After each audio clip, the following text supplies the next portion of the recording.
to the water. If flashing lights bother you, we just wanted to give you a heads up.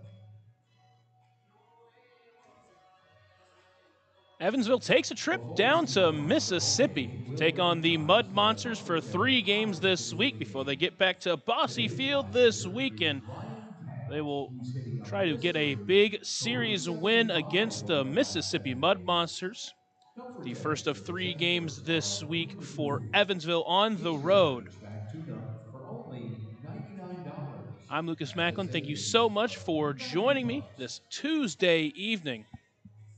And Evansville, after dropping a heartbreaker on Sunday against the Thunderbolts, will now finish up their road trip, 6-game road trip that they are in the midst of. 3 games already played. That Windy City series, they took game 1, a story we've heard so often, took game 1 of the series dominating fashion after Alex Canny gave 5 shutout innings, striking out 10, but couldn't get across enough runs in game 2. Lost 6-1 in that one. And then in the finale, the hitting parade from both sides. Evansville ended up being on the wrong side of that one, 15-11. Got out to a 7-1 lead, but 11 runs in the 5th and 6th inning was enough to drop them in that one, and they lost another road series rubber match, a story they've heard so much so far this year. Happy 8-1-2 day for those back in Evansville or around there. Getting set up for some Otters baseball scheduled at 6:30 p.m. here at Trustmark Park, former home of the AA affiliate for the Atlanta Braves.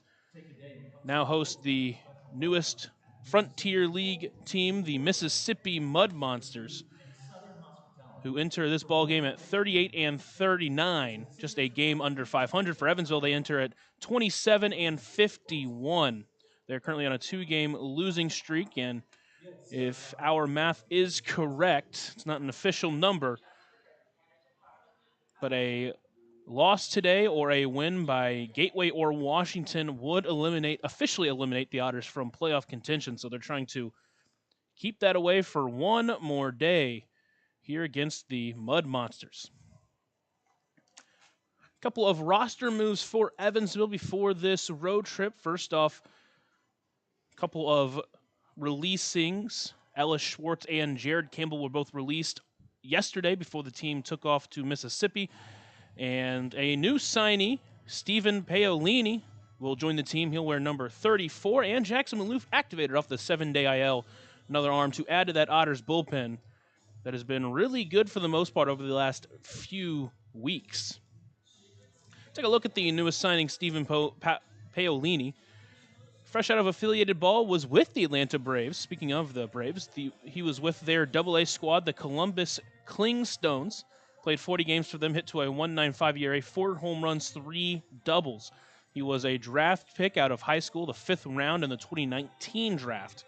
Spent 6 seasons with the Braves organization between rookie ball and AA. Played 476 games during that time, had 63 doubles, 24 home runs, 10 triples, 81 stolen bases.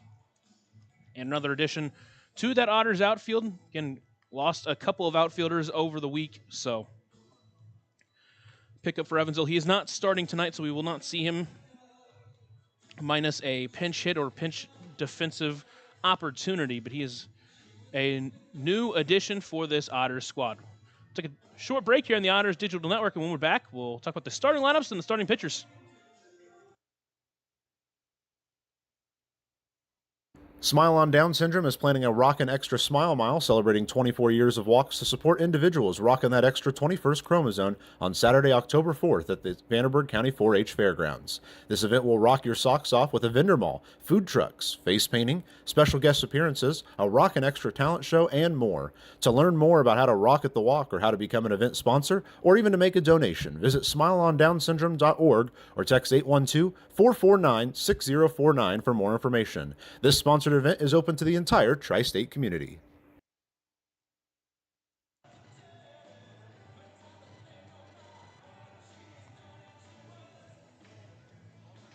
Happy 8-1-2 day for those back in the Evansville area. It's time for some Evansville Otters baseball. Take a week trip down to Mississippi 8 hours south of Evansville to take on the Mud Monsters. First of 3 games in this short road series, the back half of the 6-game road trip for Evansville after losing 2 of 3 against Windy City over the weekend.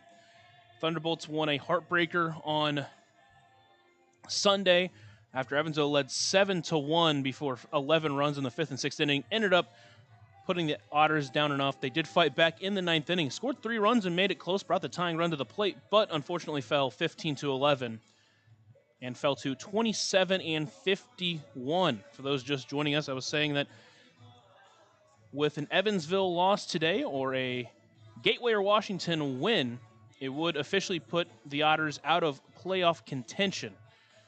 It's been a season of lots, some ups, lots of downs, but it's been a fun season. Obviously, a lot of roster turnover. And honestly, there's been a lot of roster turnover in the Frontier League as well. A ton of trades, specifically with the team we just faced, Windy City, trading a lot of their top pitchers. Trading guys like Greg Duncan, Caleb Rydell, all over the place. Obviously, the Otters traded some of their big players. David Mindom, Haven Parks got traded to Washington, so we'll see him in about a week as well. But as I was mentioning, Greg Duncan got traded to Quebec. Caleb Rydell was sent to Schaumburg. And Buddy Pendle, another starter that we did not see this year, was also sent to Schaumburg as well. Those are just some big names that were moved during the trade deadline portion of the season. Obviously, the Otters already made some of their moves and trades, and we'll see how this roster looks near the end of the season. So we get set for the 6:30 p.m. scheduled start time. Let's take a quick look at the Otters, or at the starting lineups. First for the Mississippi Mud Monsters, leading it off. And in center field is Braylon Skinner. He's been an Otter killer this year. So hopefully Evans will be able to try to keep him off the base paths tonight. We'll be followed by the left fielder Kyle Booker, batting third, and at second base Travis Holt. Batting fourth and DHing, Davis Bradshaw. Batting fifth and catching Victor Diaz. Batting sixth and in right field, Corral Paz. Batting seventh and in shortstop, Nilo Rijo. Batting eighth and catching, or at third base, the switch hitting Ryan Cash.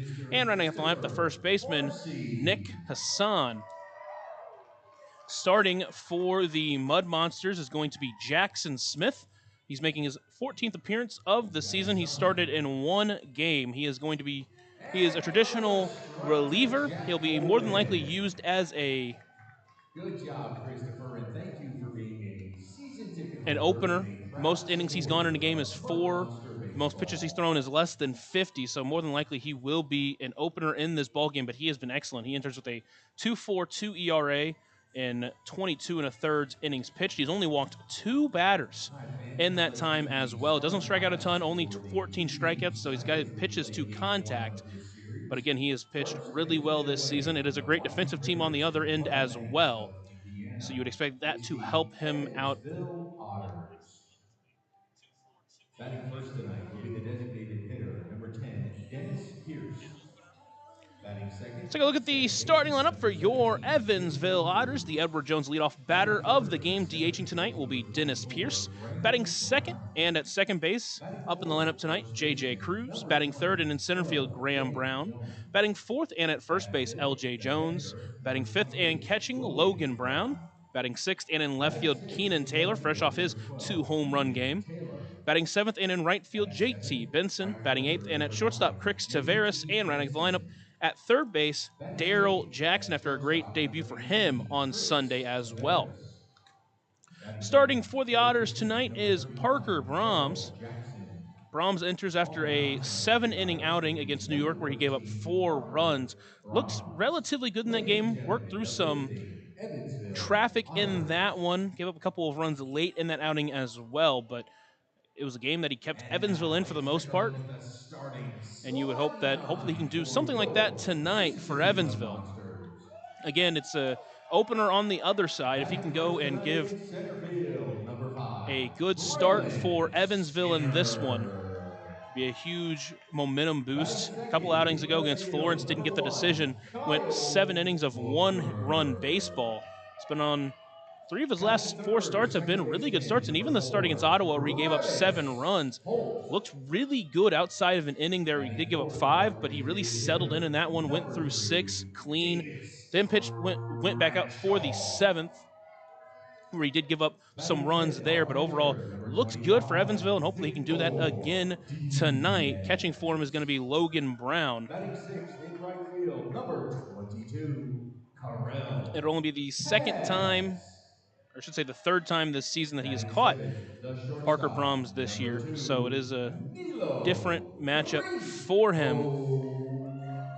Again, Evansville, for the most part, their bullpen has been relatively good over the past few weeks, but it'll be interesting to see how they respond after the bullpen came in after Braden Scott allowed 3 runs from Nick McAuliffe, couldn't get an out for him.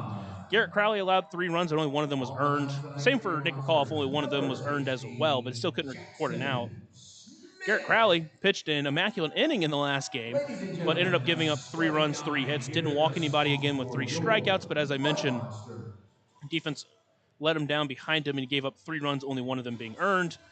And then Alex Valdez pitched a clean inning, gave up a run without giving up a hit or a walk. But unfortunately, again, the defense behind him let him down. He had 2 strikeouts as well. And for Evansville, who's played obviously had some mishaps, but that's just going to happen over a long season. But defense overall has played really, really well. But that game against Windy City really did not help their pitchers overall on the game. 15 runs scored for Windy City.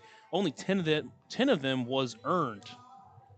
And you start to wonder what the game would have looked like if they had been able to step up a little bit defensively. But it was obviously a back and forth game that really came down to the wire. Evansville was able to get the tying run to the plate, and Logan Brown hit the ball well. He was probably about 15 feet away from tying this ball game.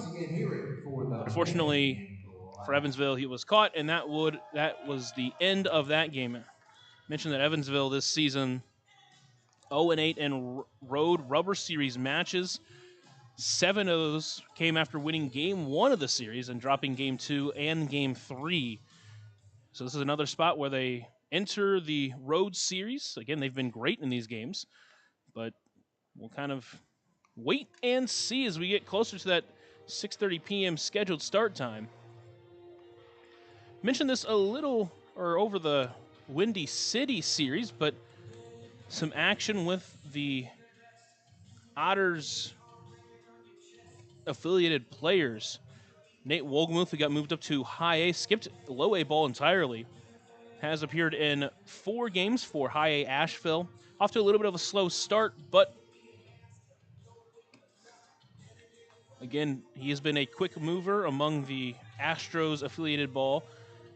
Griff Hughes still with the rookie ball Toronto Blue Jays in their organization. Then Noah Myers got his promotion up to Double-A as well. He's with the Montgomery Biscuits within the Tampa Bay Rays organization. Just played in 6 games so far. Does have a double. He's earned 2 walks as well. He's stolen a base. Obviously still very much early in that part of his career, but he got elevated after having a 3.95 ERA, 68 walks, 6 home runs, 11 doubles. So hopefully he can find his footing there and keep moving up the list for the Rays.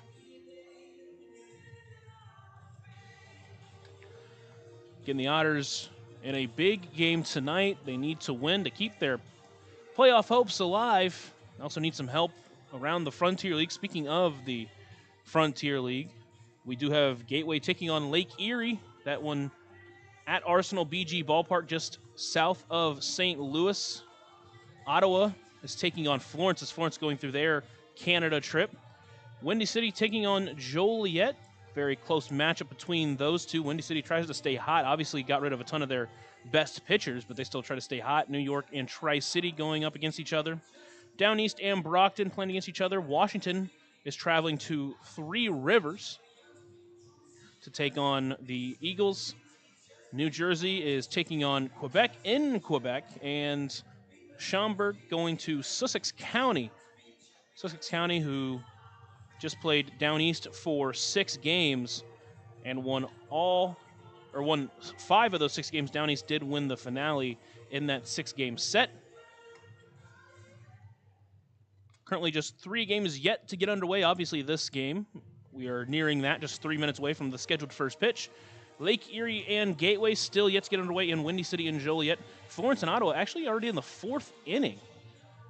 Tri-City and New York are in the bottom of the first. New York already has taken an early lead. And Schaumburg and Sussex County in the bottom of the second. Schaumburg already up 1-0 against Schaumburg. Acquired a couple of big pitchers from Windy City and Caleb Rydell and Buddy Pendle as they continue to shore themselves up for their playoff push. And quick update with the Washington Three Rivers game. Washington's already up 4-0 just in the bottom of the first inning, but Three Rivers is threatening in the bottom of the first.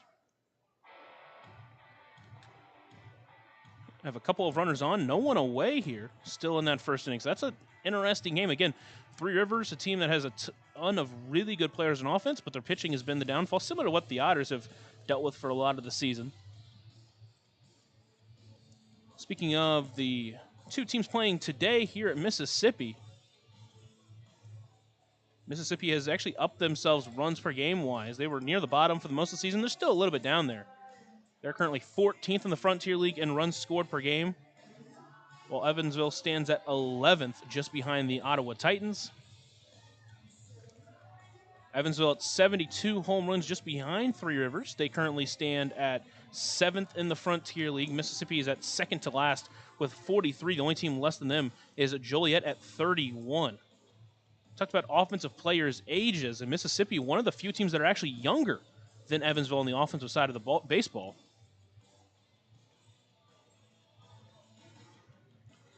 A ton of young players on the team. They have a few veteran-type players. And one of those is Davis Bradshaw, who did not play over the last couple of series against the Otters.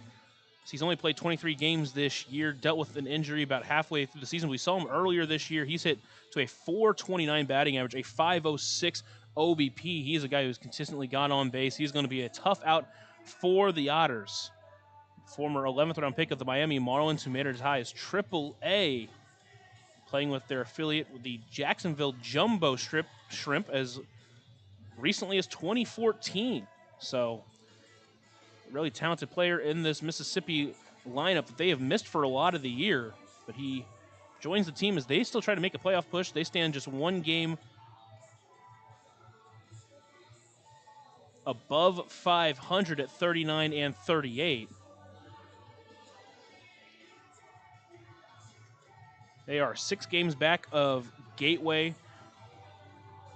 It would make them 5.5 games of Washington, as those 2 teams currently hold the 2 wild card spots. Gateway just 1.5 games behind Schaumburg.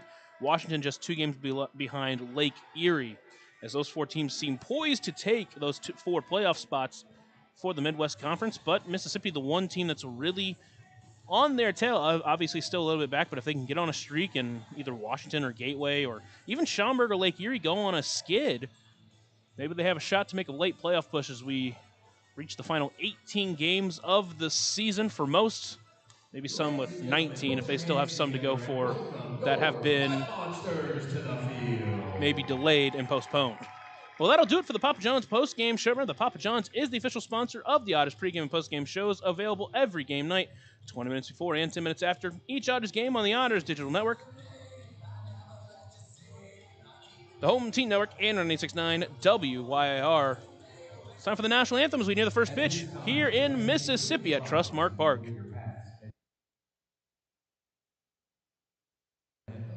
Performed tonight by Miss Allie Walker.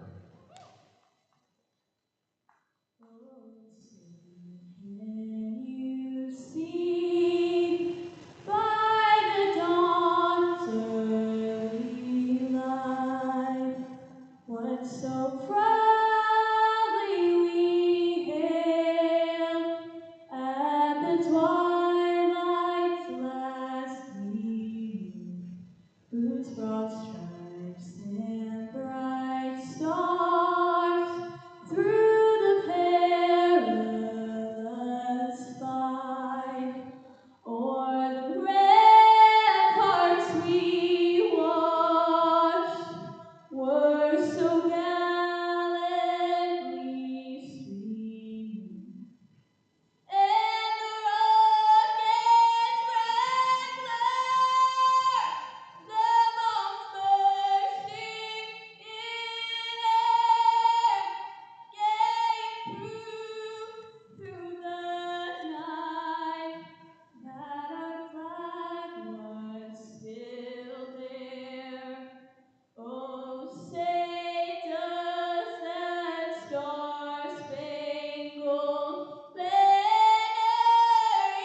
It's time for baseball here at Trustmark Park in Pearl, Mississippi. Play ball call. It'll be Jackson Smith taking the mound for Mississippi. Behind the plate, Victor Diaz. That pitcher and catcher battery is sponsored by the Answer Auto Repair East. Find your battery needs at the Answer Auto Repair East, located at 2319 North Green River Road, or call 812-475-9000. So we get prepared for the first pitch. Again, Evansville trying to bounce back after losing the last two in Windy City. Had a real shot to win that last game. Went up 7-1 early.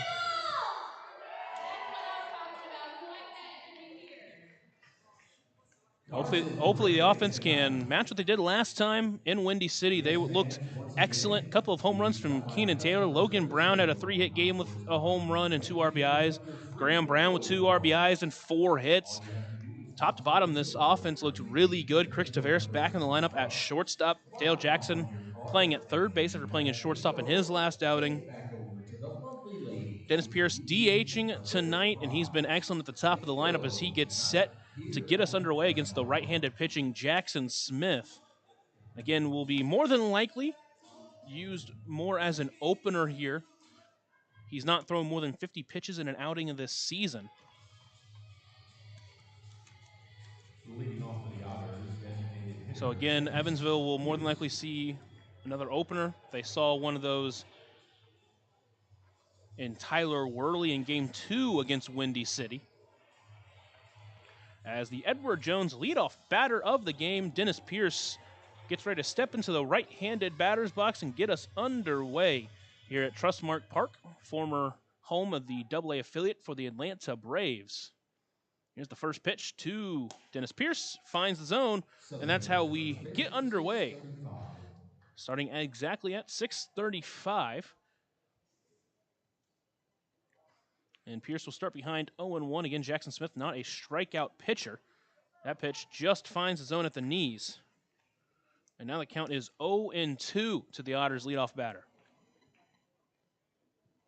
Smith entering this game with just a 5.6 strikeout per 9 rate during his 3 years at Mississippi College. That pitch misses outside. Pierce didn't chase at it. It's 1-2. Stood around exactly where he's at with a 5.8 during his 3 seasons. During his senior season back in 2023, made 21 appearances. That one's hit pretty well into right center. Skinner over towards it, and the speedy Braylon Skinner gets under it and brings it in for out number 1. So well hit off the bat of Pierce. But again, Braylon Skinner out there, we've seen him a ton this year. Already 3 series these teams have played against each other. The first one came in Mississippi, where Evansville lost 2 games by 1 run, and talk about the story of the season. They ended up getting swept in that series. They took 2 of 3 in the second series in Bosse Field. First pitch to Cruz misses low for ball 1. And then in in the series 3, it was a sweep that Evansville lost a couple of close ones. That one hit pretty well to the left, but it's going to get out of play. And that count will even up at 1-1. Even during his college career, Jackson Smith only 2 starts during his 51 appearances. 1-1. That one's hit to the same place by Cruz. So now he's behind 1-2. He has to fight.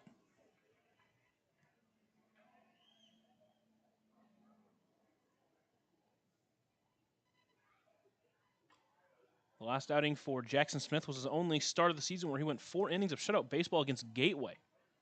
That one off the end of the bat towards the shortstop, and Rijo can't get it, and Cruz will reach with 1 away. Had to make the play quick, as that one was a slow roller up the middle.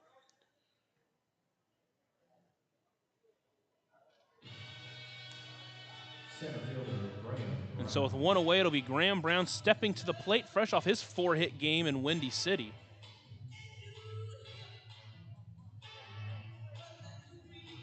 They will rule that an error on the shortstop, Nilo Rijo.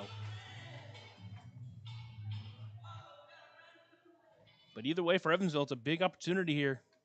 As Cruz has been, or I should say, Grant Brown, as the first pitch to him finds the zone for strike 1. Brown has been really hot as of late on a 4-game hit streak. The 0-1 pitch, that one called strike 2. And now Brown with the fight from behind, 0-2.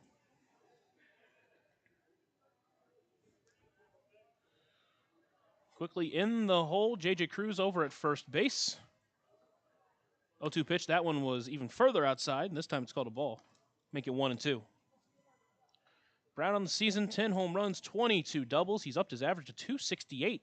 And after his 4-hit game in the series finale against Windy City, that one way outside. Good stop by the catcher, Diaz. And the count leaving up at 2-2.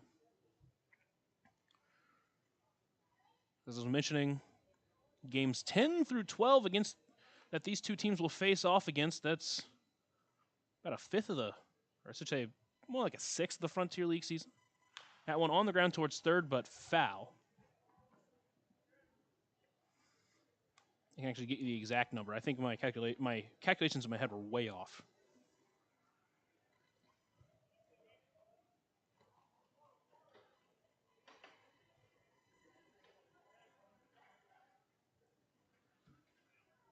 Brown steps back in, count 2-2. Here's the pitch.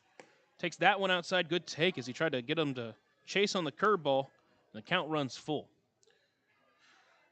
So 12 out of 96 games, that's 12.5% of your season playing against a non-divisional opponent. Cruz takes off. That one hit pretty well into left center. That's going to send Skinner back. Still going back. It's through him and past or to the wall. Cruz rounding third. They're going to wave him home. Throw is going to come to the plate. It's going to pull the catcher up the line. Cruz is safe, and Graham Brown is in the third. So the Otters strike first here in Mississippi. They lead 1-0 in the first inning.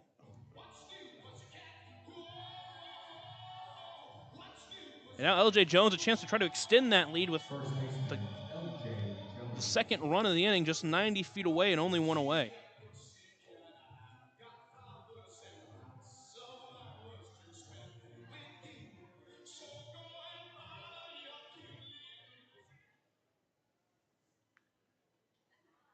Infield comes in. First pitch to Jones, finds the zone. So he'll start from behind 0-1 as that's now 3 of 4 batters. Smith has started with a strike.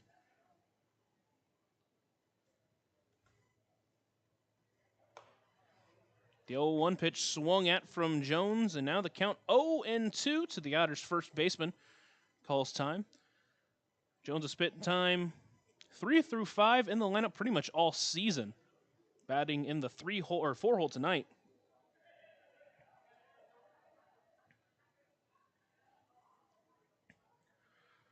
Oh, 0-2 pitch. That's going to get past the catcher, Diaz. Brown is going to be able to jog home, and the second run comes through for Evansville.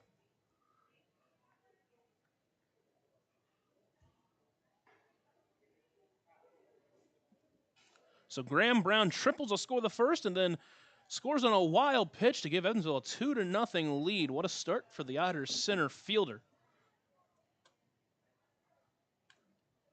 Only one of those runs will be earned for Jackson Smith as he now tries to reset with the 1-2 count. That one popped up to the right side. That one's going to get into foul territory. The first baseman Hassan's going to camp under it and bring it in for out number 2.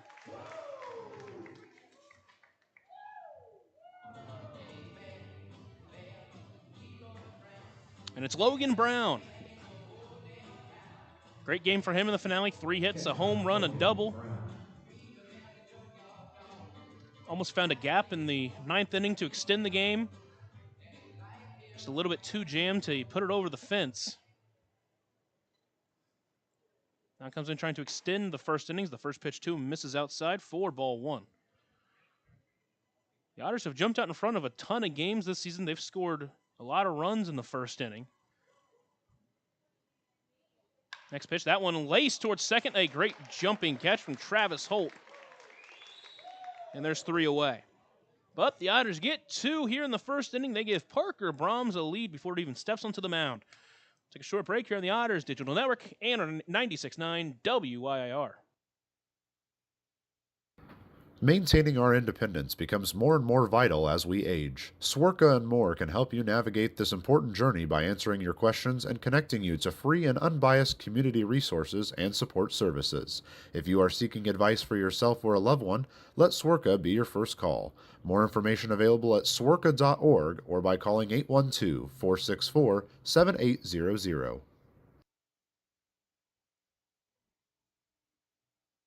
Join Smile on Down Syndrome for a rockin' extra experience at their 24th annual Smile Mile Walk on Saturday, October 4th from 9 to noon at the Vanderburgh County 4-H Fairgrounds. Register to walk or donate by visiting smileondownsyndrome.org and come ready to rock it out for an extra spectacular time. All ages and abilities welcome.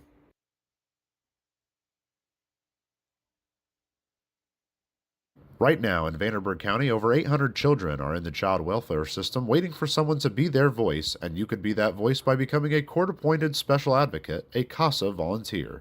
Donating just a few hours a month of your time can change a child's life forever. Vanderburgh County CASA invites you to join them. Stand up, speak out, be for the child, be a CASA. For more information, visit vandcasa.com. That's VAND CASA.com.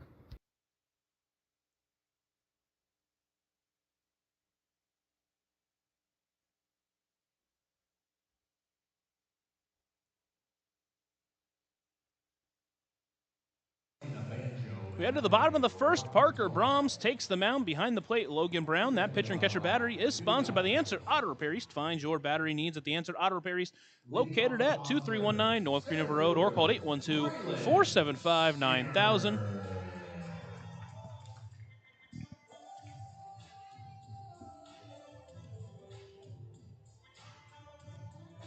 It'll be Braylon Skinner to lead us off here in the bottom of the first.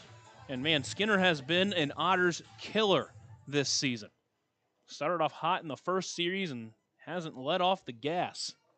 First pitch from Parker Brahms finds the zone, and that's how he starts this game in the strike zone to get out in front of Skinner 0-1. Okay, this is a guy you want to keep off of the base paths. A ton of stolen base opportunity. The 0-1 pitch, that one's lifted into left field. It's going to send Keenan Taylor in. He's able to find his way under and bring it in for out number 1. Always a good start when you can get Skinner to lead off an inning. And with 1 away, it'll be up to Kyle Booker.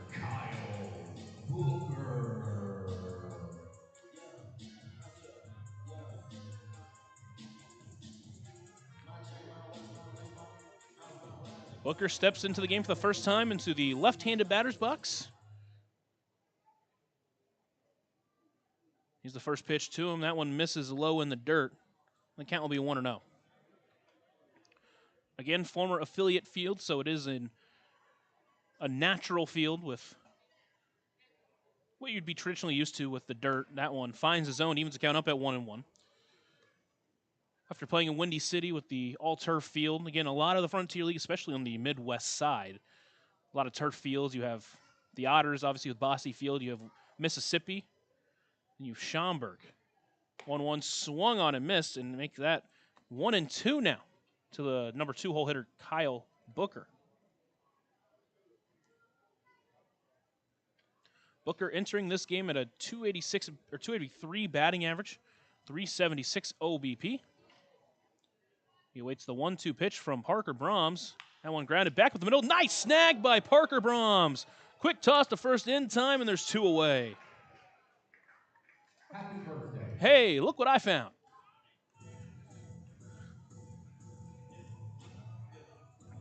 Went behind the back to grab it as well, and with 2 away, it's Travis Holt to try to keep this first inning alive. Good start so far for Brahms. Found some weak contact. He started ahead in counts. And now he'll face Holt, who entering this game with a 282 batting average. First pitch to him, first pitch swinging, soft looper into right. Benson's not going to have to move much as he brings it in for out number 3. So a quick 1-2-3 inning for Parker Brahms, gets the bats back as we head to the top of the second inning here on the Otters Digital Network and on 96.9 WYIR. Smile on Down Syndrome is celebrating 25 years of serving smiles to the Tri-States Down Syndrome community.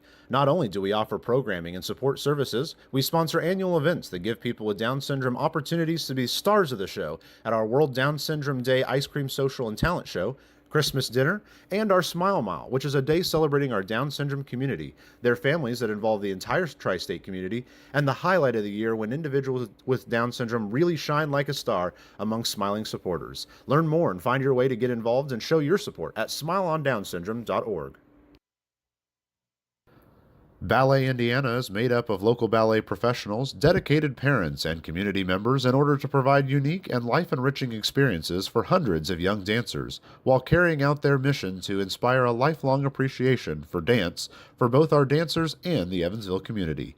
More information on Ballet Indiana and information about their upcoming performances is available at balletindiana.org.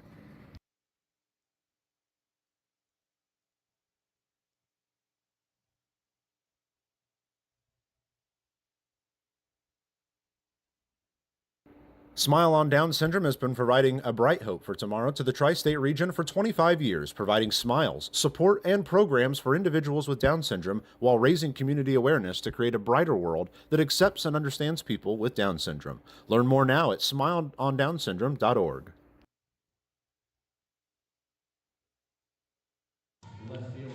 We head to the second inning here at Trustmark Park. The Otters jumped on Jackson Smith early, took advantage of an error. Graham Brown double. They ruled it as a double and advanced to third on the fielder's choice. Scored the first run of the game, and then Graham Brown scored in the wild pitch. Now it's Keenan Taylor to lead off this inning. First pitch to him, swinging way out in front, right into the Mississippi dugout, and oh no.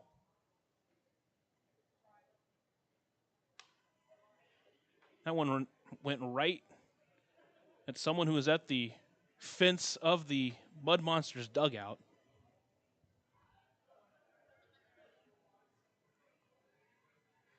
Does look like he's up and all right and will continue. That was definitely a scary moment. That was lasered off the bat of Keenan Taylor. So that count 0-1. Takes that one outside for 1-1. Taylor fresh off his 2-home run game, had 3 home runs overall in the series against Windy City. Starting to heat back up the Evansville All-Star. That one finds the zone at the knees. Make it 1-2 as he'll have to fight from behind.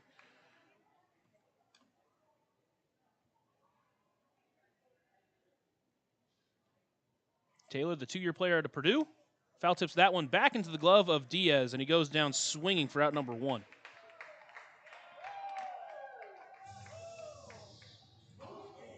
And with 1 away, it'll be J.T. Benson up next.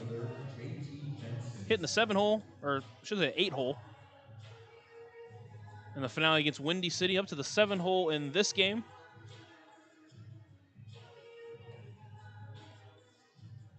Had a double and a walk in the series finale. First pitch to him misses outside for ball 1. Earned a couple of walks over the series, a sacrifice fly back in game 1. Only did have 1 hit. So he grounds that one foul towards the Mississippi dugout.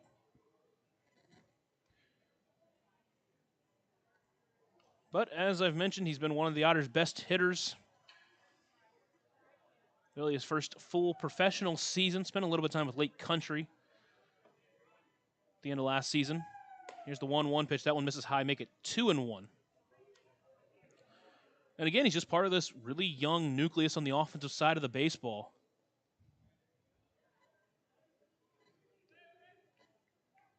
Two 1 pitch. That one on the ground hard towards short. Rijo backhands it. Throw to first is going to be just in time. There's 2 away. So it'll be Crix Taveras up trying to extend this second inning.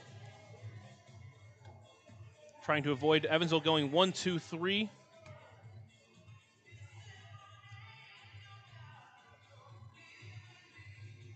Taveras had an excellent week last week. So the first pitch to him finds the zone. He'll start behind 0-1. Didn't play in the series finale, did Taveras, but over the week with 8 hits, 4 triples, 4 RBIs. That one lined towards right, past the glove of Travis Holt. And a 2-out base knock for Crix Taveras extends the inning to Daryl Jackson. Third baseman, Daryl Jackson. Jackson, for his own right, had an excellent debut as well. In the game on Sunday, reached 4 of 5 times. A walk, a couple of hits, reached once on an error that still was well hit, could have gone either way. So, in my book, it counts as a hit. First pitch finds the zone. He'll start behind 0-1.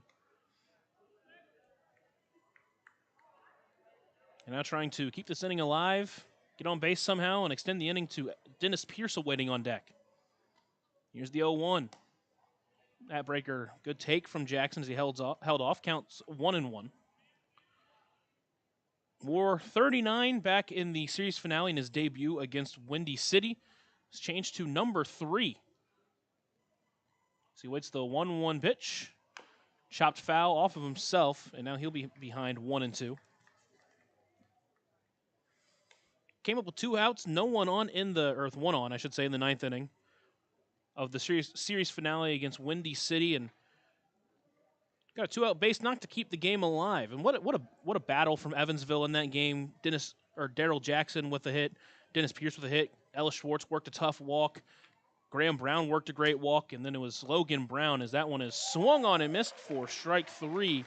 And that will do it for the Otters here in the second. They get a hit but do nothing with it. So we head to the bottom half of this inning here on the Otters Digital Network and on 96.9 WYIR. Smile on Down Syndrome is planning a Rockin' Extra Smile Mile celebrating 24 years of walks to support individuals rocking that extra 21st chromosome on Saturday, October 4th at the Vanderburgh County 4-H Fairgrounds. This event will rock your socks off with a vendor mall, food trucks, face painting, special guest appearances, a Rockin' Extra talent show, and more. To learn more about how to rock at the walk or how to become an event sponsor or even to make a donation, visit smileondownsyndrome.org or text 812-449-6049 for more information. This sponsored event is open to the entire tri-state community. Maintaining our independence becomes more and more vital as we age. Swerka and More can help you navigate this important journey by answering your questions and connecting you to free and unbiased community resources and support services. If you are seeking advice for yourself or a loved one, let Swerka be your first call. More information available at swerka.org or by calling 812-464-7800. Join Smile on Down Syndrome for a Rockin' Extra experience at their 24th annual Smile Mile Walk on Saturday, October 4th from 9 to noon at the Vanderburgh County 4-H Fairgrounds. Register to walk or donate by visiting smileondownsyndrome.org and come ready to rock it out for an extra spectacular time. All ages and abilities welcome.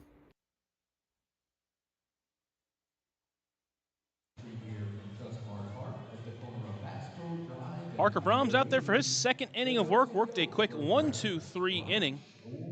Only needed 7 pitches, to get through that inning. Got a couple of flyouts and a ground out. But now he faces Davis Bradshaw to lead off the second inning. And what a tough out in 23 games for Mississippi.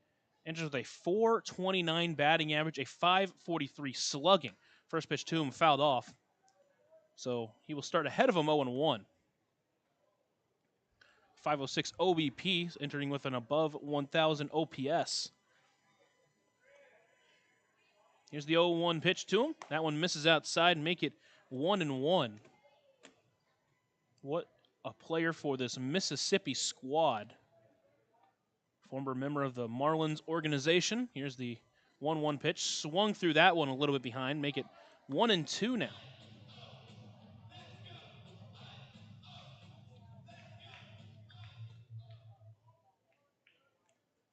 Brahms has got him at 1-2. Sets and delivers. That one misses high. Try to get him chasing on the fastball up and away. Make it 2-2. Former 11th round pick was Bradshaw. Spent 6 seasons getting as high as AAA. 2-2. That one lined towards left, but out of play and foul. It's got a very slap hit type of swing.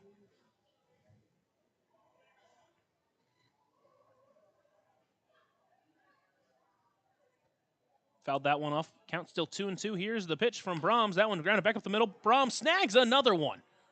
Second time he snagged one back up the middle, and there's one away.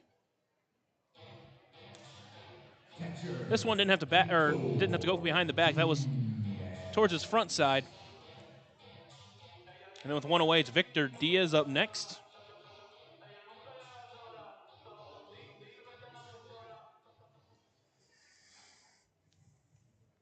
Diaz, who spent 5 seasons in the Astros organization, waits the first pitch. That one finds the zone.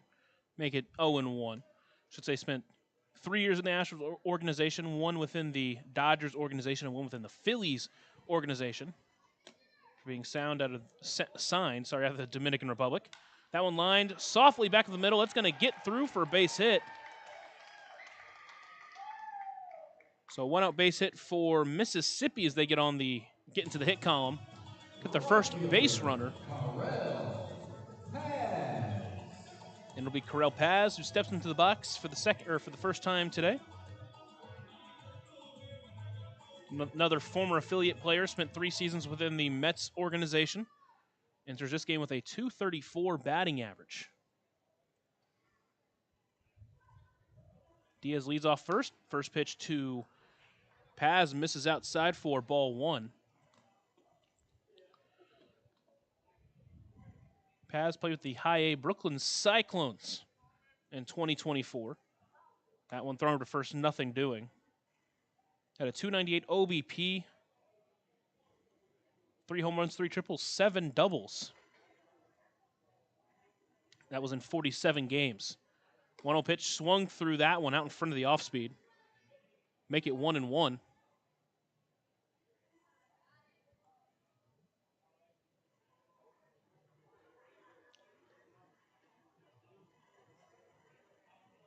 Brahms comes set, delivers the 1-1 pitch. That one popped up into foul territory. Jackson will try to find his way under it towards the Mississippi dugout. Now it comes back in, and it looks like he misread it a little bit as that one blows just back in enough. Falls foul, and it's 1-2.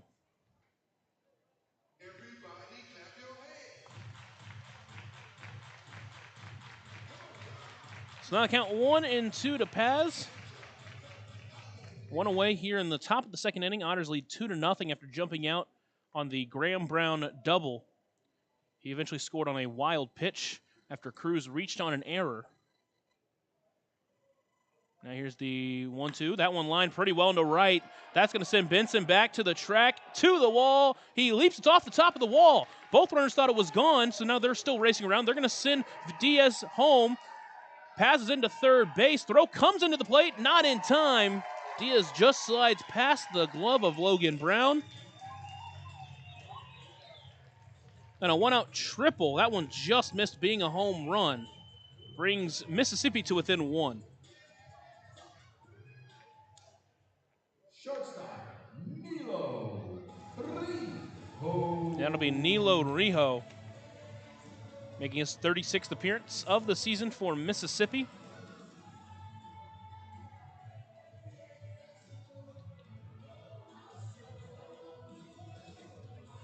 Had a hot start, still at a .393 OBP.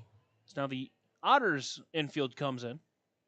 First pitch to Rijo, fouled off. Starts behind 0-1.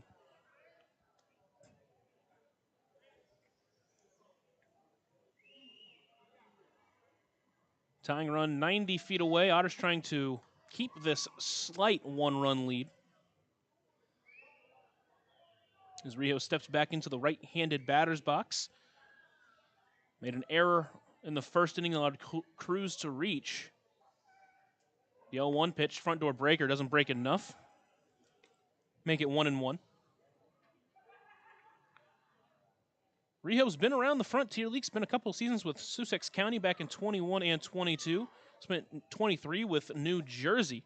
So he fouls that one directly back up. Making an overhead foul ball, brought to you by Heads Construction. Choose the best, never regret it. Count 1-2.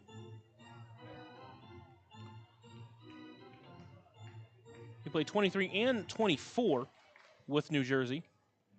Started this season with Kane County of the American Association before joining Mississippi mid-season.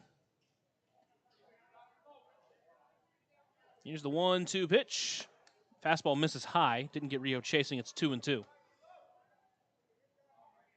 Infield for Evansville, Daryl Jackson at third, Crix Tavares at short, J.J. Cruz at second, and L.J. Jones at first. Count 2-2. Here's the pitch to Rio. Chopped foul towards the right. Tried to get him out in front on the breaker, but he fouls it off and stays alive.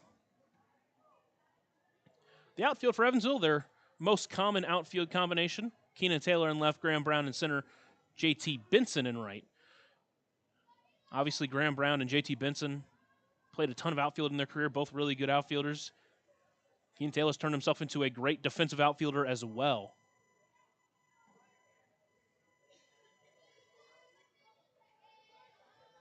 Rio steps back in. Count still 2-2 as Brahms tries to work around that triple. Here's the delivery. That one on the ground, right back to Jackson. He comes home. Throw is going to be in time, and he gets him at the plate. Great stop by Daryl Jackson. Cuts down the runner who was moving on contact.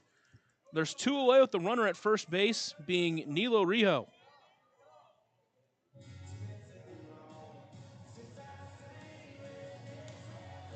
Third baseman, Ryan Cash. That ball was hit pretty well off the bat of Rio, but again, Daryl Jackson, great reaction. Call it the hot corner for a reason.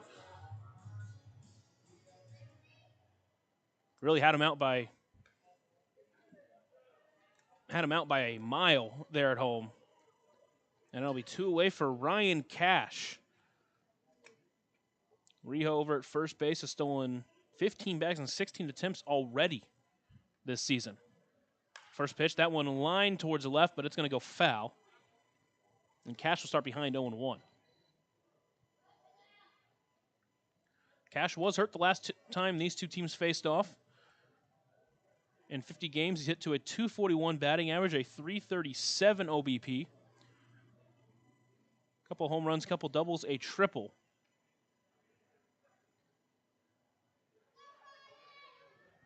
Here's the pickoff over at first base. Didn't get him, and that's 2 now that Brahms has thrown over there. Cash last year with Tri-City in 81 games had a .250 batting average. Spent a couple seasons in the Pioneer League as well. Rio takes off, pitches a high.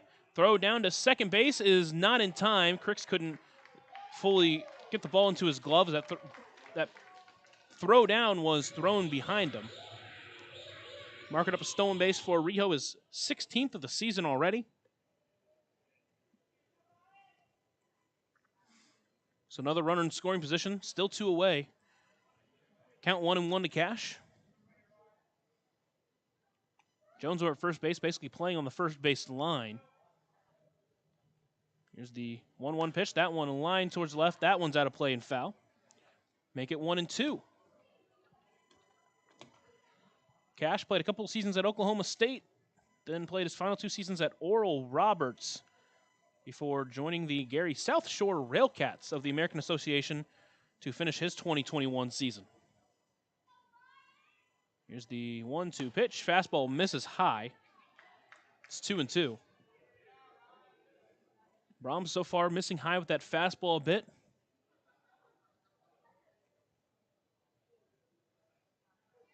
Rio at second base. A single will almost certainly score him. 2 outs. Here's the 2-2 pitch. That one misses up and away. Make it a full count to Ryan Cash.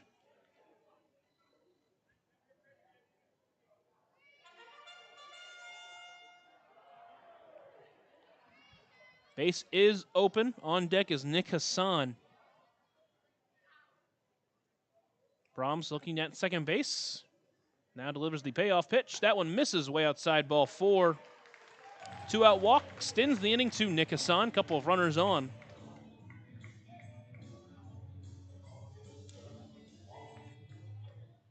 First baseman, Nick Hassan. Otters still holding a slim 1-run lead. Scored 2 in the top half of the first. Mississippi has fought back with a run of their own here.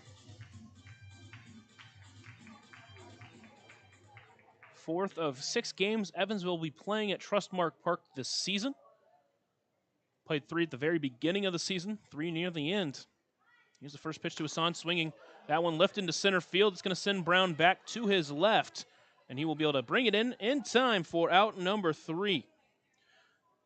So Brahms does give up a run, but works around that triple, gets some help from his defense, and maintains a 2-1 lead as we head to the third here on the Otters Digital Network and on 96.9 WIIR.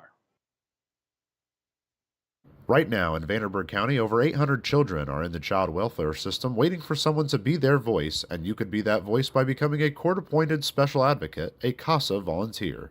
Donating just a few hours a month of your time can change a child's life forever. Vanderburgh County CASA invites you to join them. Stand up, speak out, be for the child, be a CASA. For more information, visit vandcasa.com. That's VAND-CASA.com. Smile on Down Syndrome is celebrating 25 years of serving smiles to the Tri-States Down Syndrome community. Not only do we offer programming and support services, we sponsor annual events that give people with Down Syndrome opportunities to be stars of the show at our World Down Syndrome Day Ice Cream Social and Talent Show, Christmas dinner, and our Smile Mile, which is a day celebrating our Down syndrome community, their families that involve the entire tri-state community, and the highlight of the year when individuals with Down syndrome really shine like a star among smiling supporters. Learn more and find your way to get involved and show your support at smileondownsyndrome.org.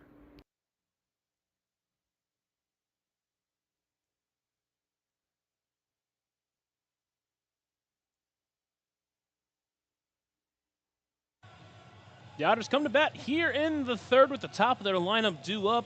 Dennis Pierce, J.J. Cruz, and Graham Brown. Brown the double to score the first run of the game for Evansville and then scored on a wild pitch himself.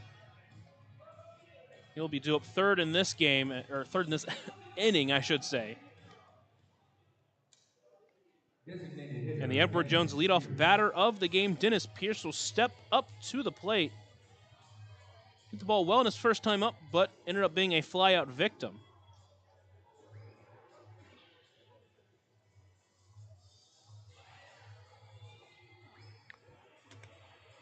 Again, Pierce DHing today with Darryl Jackson at third base. First pitch to him, that one misses inside for ball 1. So he'll be out in front. Again, Evansville, after scoring 11 runs. First time this year Evansville's lost when they scored more than 10 runs in a game. That one swung through by Pierce, make it 1-1 now.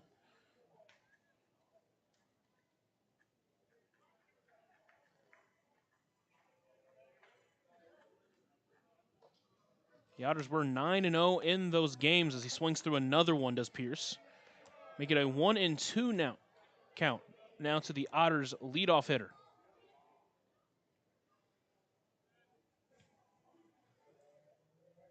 1-2 pitch. He throws his bat out there and fouls it off. Way to stay alive for Dennis Pierce there.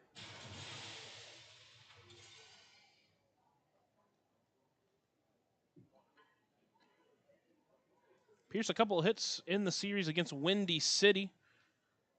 So he takes that one outside. Good take on the curveball, make it 2-2. Had a triple in the first game he played in the final 2 games of that series. Had a hit and an RBI in the final game. It was a 2-strike hit in the 9th inning to keep that game alive. 2-2 pitch, takes that one high. Count runs full. Good at bat here from the Otters leadoff hitter. And again, this is why he's really been at the top of the lineup. Yeah, he's got the power. He's done a good job at finding gaps, but he also just works great at bats. Here's the payoff pitch. On the ground towards short. Rijo is going to backhand it. Long throw to first is not going to be in time. Pierce beats out an infield single. Rijo made it close with a strong throw, but Pierce able to beat that one out. A leadoff base knock for Evansville here in this inning, and it'll be J.J. Cruz up next.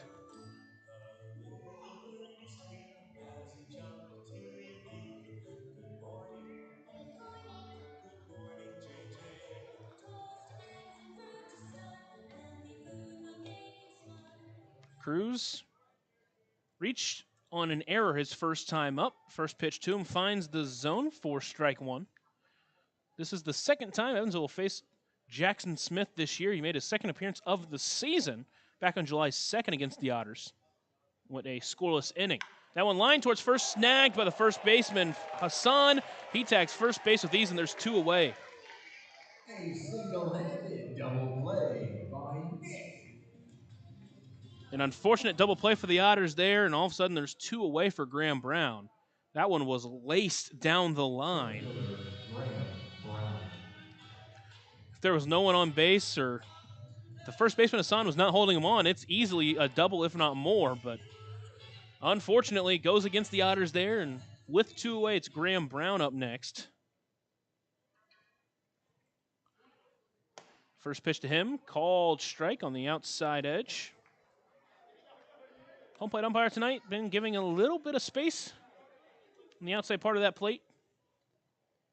Here's the 0-1 pitch. That one misses outside, make it 1-1. Brown, the damage for Evansville in this game. Mentioned it before the inning started, a double. Scored on a wild pitch. Swings that one high, pop up to the right side. It's going to send Hassan back. It's going to send Paz in. He's still coming in. He makes the grab running at the foul line. And the Otters go down 1-2-3 in the third.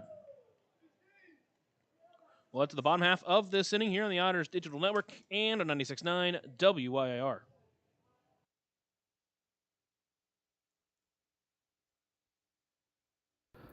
Ballet Indiana is made up of local ballet professionals, dedicated parents, and community members in order to provide unique and life-enriching experiences for hundreds of young dancers, while carrying out their mission to inspire a lifelong appreciation for dance for both our dancers and the Evansville community.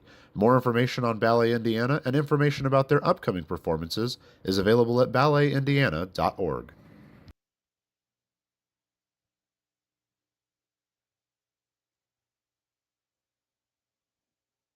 Smile on Down Syndrome has been providing a bright hope for tomorrow to the tri-state region for 25 years, providing smiles, support, and programs for individuals with Down syndrome while raising community awareness to create a brighter world that accepts and understands people with Down syndrome. Learn more now at smileondownsyndrome.org.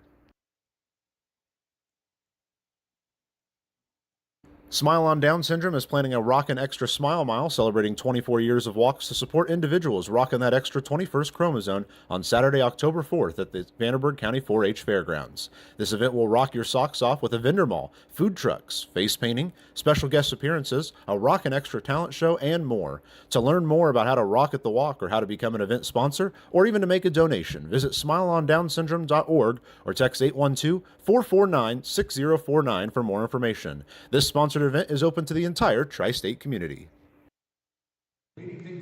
Parker Brahms out there for his third inning of work. Worked around some traffic last inning, including a triple.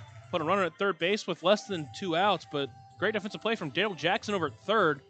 Kept the Otters their 1-run lead. But Brahms will be back to the top of the lineup that he set down 1-2-3 the first time up. We have Braylon Skinner, first pitch to him. Misses just inside, maybe a bit high. Make it a 1-0 count.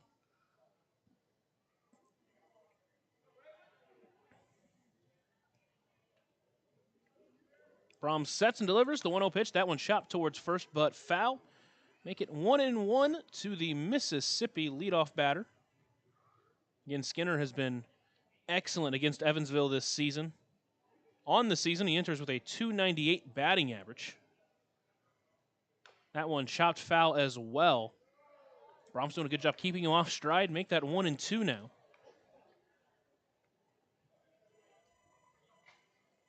Skinner entering with an 8-game hitting streak.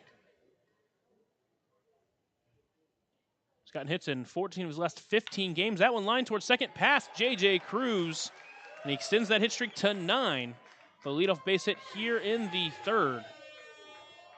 And now, with 37 stolen bases on the season, we'll see if he wants to take off here.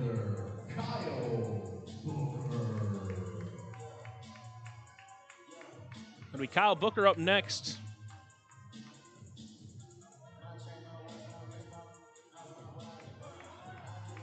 Booker grounded out back to the pitcher his first time up.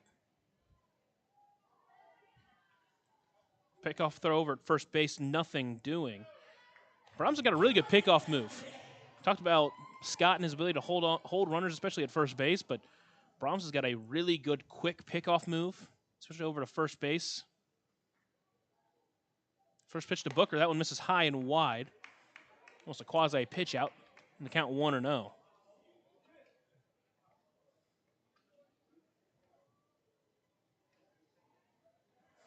Booker himself with hits in 6 of his last 7 games. Here's the 1-0 pitch. That one misses just outside. Make it 2-0 now. So Brahms going to have to work from behind. Really the first time tonight he's had to work from behind. He's done a good job of getting out in front of batters. See how he tries to work back into this count here. Another pickoff throw, nothing doing. Saw last inning, Brahms throw over a couple of times at Rijo. He ended up stealing a base.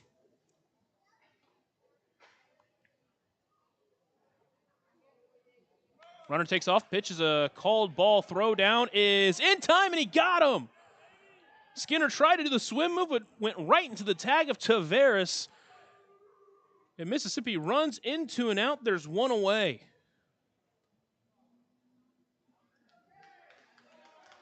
Pitch was called, the ball outside. It was very close.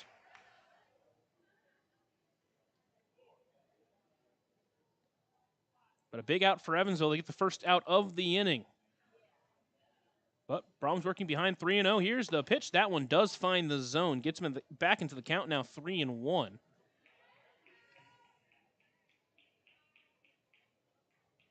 At the 11th time Skinner's been caught stealing this season. 3-1 pitch. That one misses outside for a ball 4. So a walk to Kyle Booker.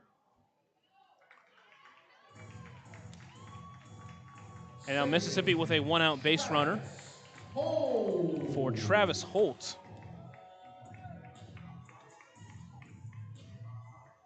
Holt, the former Butler Bulldog, steps in with a .282 batting average.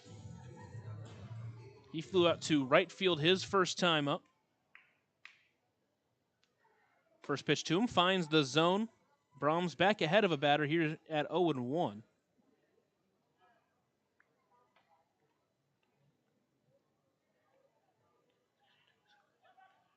Pickoff throw, nothing doing.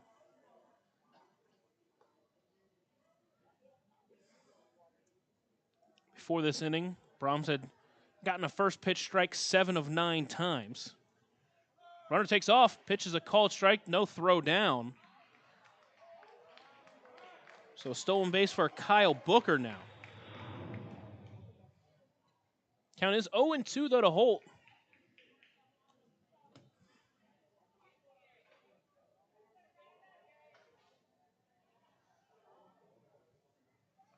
Brahms sets once again. Here's the 0-2 pitch to Holt. That one is looped into right field. That one is sinking fast. It's going to drop fair. The tying run will score. Benson will try to turn on it. Throw into second base. Not going to be in time. Gets away from Taveras. Good backup by Darryl Jackson, though, to get it in time and keep Travis Holt to second base. But, man, talk about a bad luck double there. Game is now tied at 2 as that one just found the open hole. And now it's Davis Bradshaw with another runner in scoring position.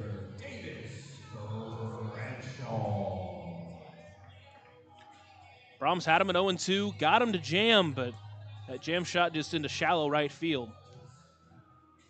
Now Bradshaw, who grounded out back to the pitcher his first time up.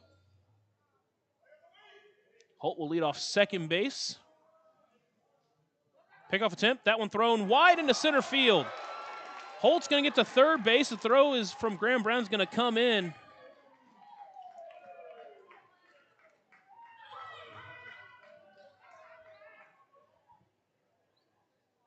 So now a runner at third base with less than 2 outs for the second straight inning. This one is the go-ahead runner for Mississippi.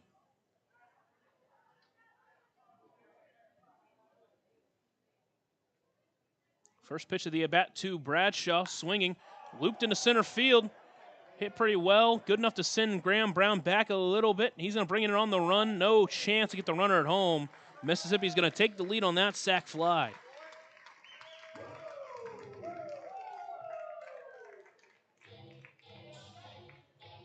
So 2 away, Mississippi now in the lead 3-2. It'll be Victor Diaz up with no one on and 2 away. Diaz's 58th game of the season. First pitch to him, swung on and fouled off. Counted 0-1. He's up to a .256 batting average this season.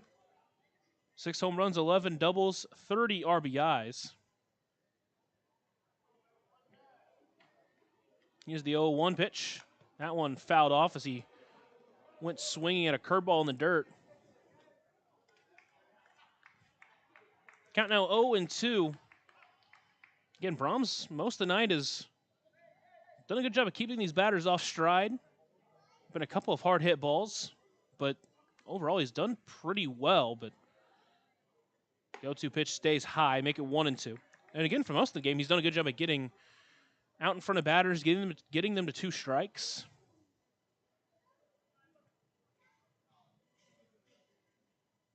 Here's the 1-2 pitch. That one lined into left. That's going to get through for a base hit. Just left the 2-strike pitch a little bit too high in the zone. He is able to turn on it. Right fielder, Carell Paz. And now it'll be Carell Paz, who steps in with a triple in this game.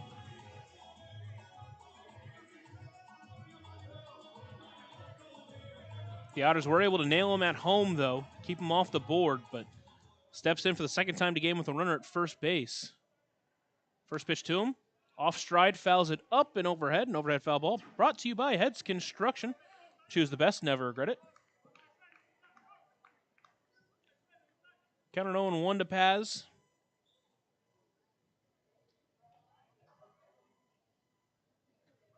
Brahms sets on the mound, delivers the 0-1 pitch. That one hit hard towards right, but foul.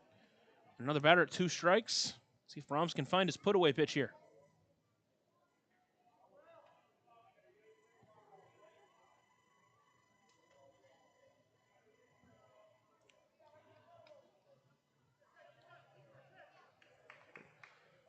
Here's the 0-2 pitch. Swung on and missed for strike 3. Got him swinging at the off-speed pitch.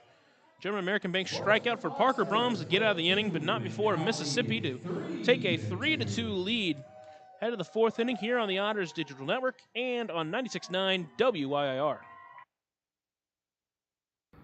Maintaining our independence becomes more and more vital as we age. Swerka and more can help you navigate this important journey by answering your questions and connecting you to free and unbiased community resources and support services. If you are seeking advice for yourself or a loved one, let Swerka be your first call.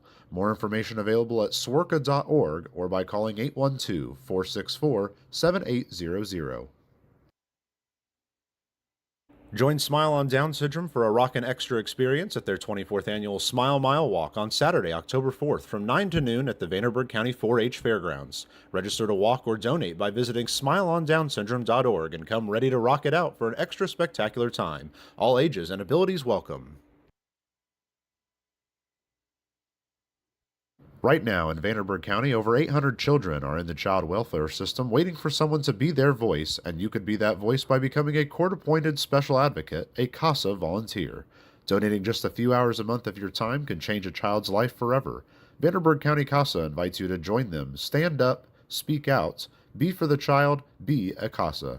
For more information, visit vandcasa.com. That's VAND-CASA.com.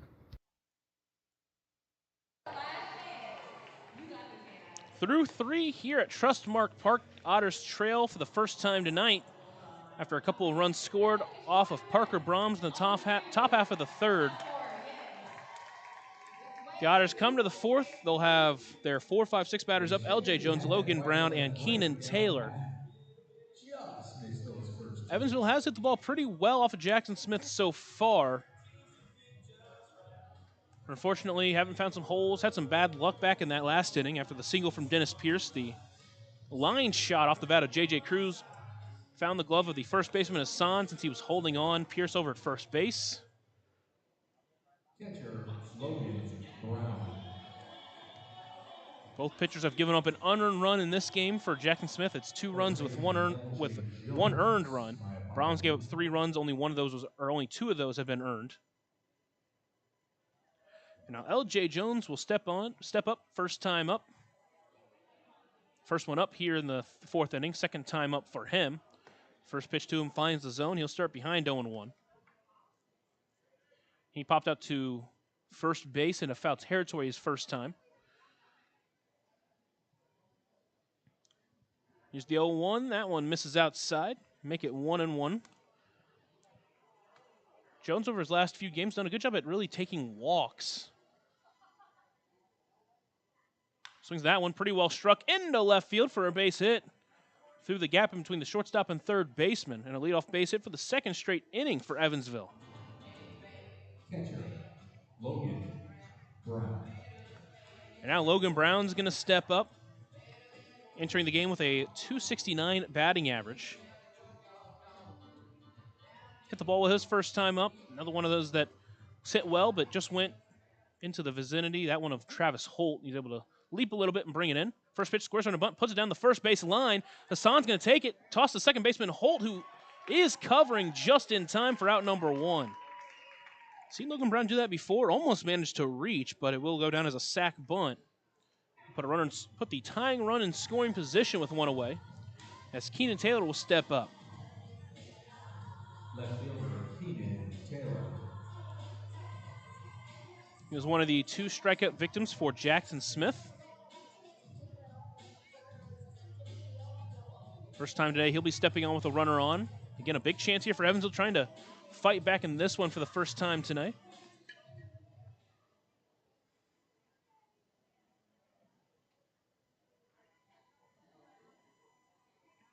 Here's the first pitch to him. Takes that one on the outside corner for strike 1. After his 2 home run game in the finale against Windy City, he's up to slugging percentage back up to .492, just south of .500. The 0-1 takes that one. Calls strike 2. Again, he's been given on that outside edge, especially to right-handed batters, as both of those pitches were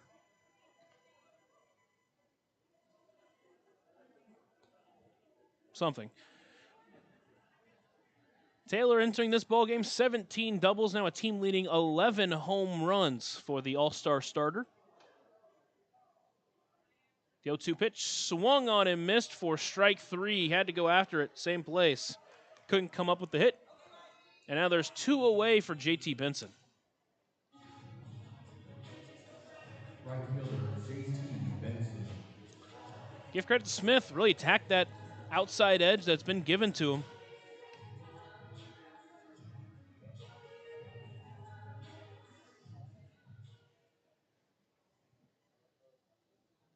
And now Benson, first pitch to him, swinging. Looper into center field. It's going to bring Skinner in. He does bring it in time. The Speed of Skinner. Skinner. PA guy stole my line. The speed of Skinner, able to bring in that ball on the run to keep the Mississippi lead to 1. Well, to the bottom of the 4th inning. Otters trail by 1 here on the Otters Digital Network and on 96.9 WIIR. Smile on Down Syndrome is celebrating 25 years of serving smiles to the Tri-States Down Syndrome community. Not only do we offer programming and support services, we sponsor annual events that give people with Down Syndrome opportunities to be stars of the show at our World Down Syndrome Day Ice Cream Social and Talent Show, Christmas dinner, and our Smile Mile, which is a day celebrating our Down syndrome community, their families that involve the entire tri-state community, and the highlight of the year when individuals with Down syndrome really shine like a star among smiling supporters. Learn more and find your way to get involved and show your support at smileondownsyndrome.org. Ballet Indiana is made up of local ballet professionals, dedicated parents, and community members in order to provide unique and life-enriching experiences for hundreds of young dancers, while carrying out their mission to inspire a lifelong appreciation for dance for both our dancers and the Evansville community. More information on Ballet Indiana and information about their upcoming performances is available at balletindiana.org. Smile on Down Syndrome has been providing a bright hope for tomorrow to the tri-state region for 25 years, providing smiles, support, and programs for individuals with Down syndrome while raising community awareness to create a brighter world that accepts and understands people with Down syndrome. Learn more now at smileondownsyndrome.org.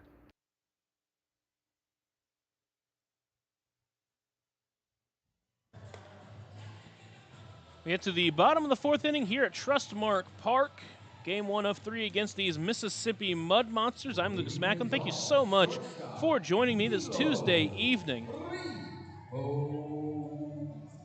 The Otters in the midst of a 6-game road trip, 3 in Windy City, now 3 here in Mississippi.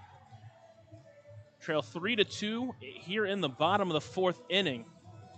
Been a good amount of hits for both sides. 5 hits for Mississippi, 4 for Evansville. And it'll be the bottom 3 in the lineup. Nilo Rijo to lead it off against Brahms here in the fourth. First pitch to him, swinging, looper into shallow right center. J.J. Cruz is able to get under it.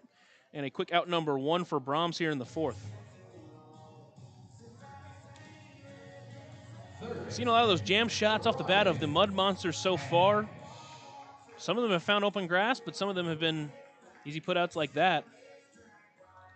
So with 1 away, it's Ryan Cash.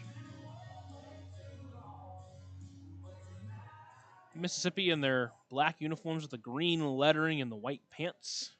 First pitch squares on the bunt, pulls it back, but it's called strike 1. Jackson was on his way in, now steps back out. Scoots in a little bit prepared for the potential of a bunt, though. Here's the 0-1. Swung on, tried to go to the left side of the field, but fouls it off. Counts 0-2. He brought Jackson in, tried to play that, but only fouled it off. The Otters in their blue uniforms, white lettering, gray pants. Here's the 0-2. Checked his swing, but he went for strike 3. German American Bank strikeout number 2 for Parker Brahms. He's got a couple of quick outs here in the fourth. First baseman, Nick Hassan. Love to see that for Parker Brahms, bouncing back, giving him a chance here. Trying to get Evansville back to the plate, only trailing by 1. Try to get him back quickly. First pitch to Hassan. Called ball 1.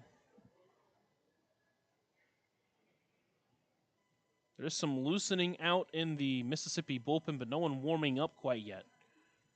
1-0, that one fouled back.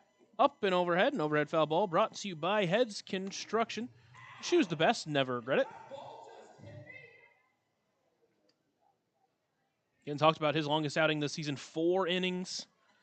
Most pitches he's thrown is sub 50. 1-1, that one finds the zone middle. Make it 1-2 now to Hassan.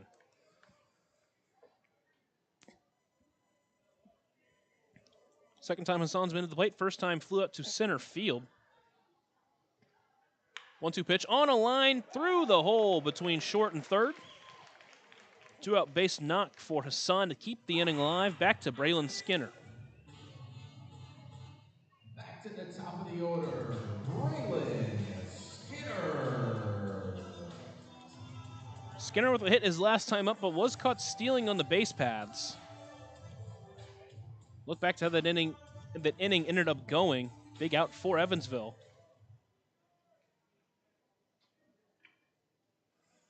First pitch to Skinner misses high and wide for ball 1.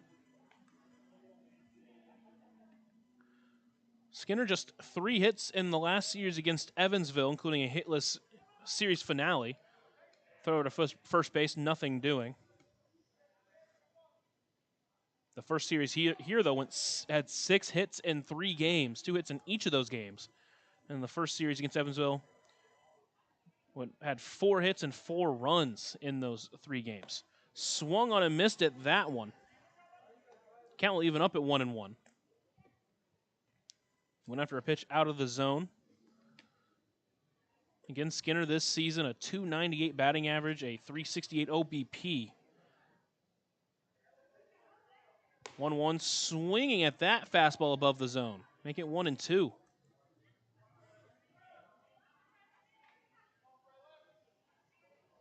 Sun starting to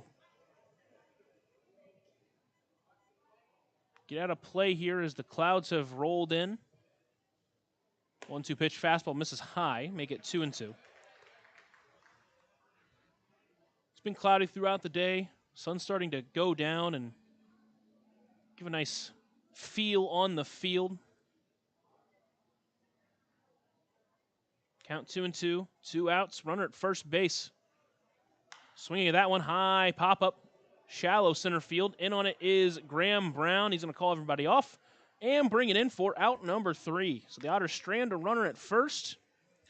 Still trail by 1 as we head to the 5th here on the Otters Digital Network and on 96.9 WIIR.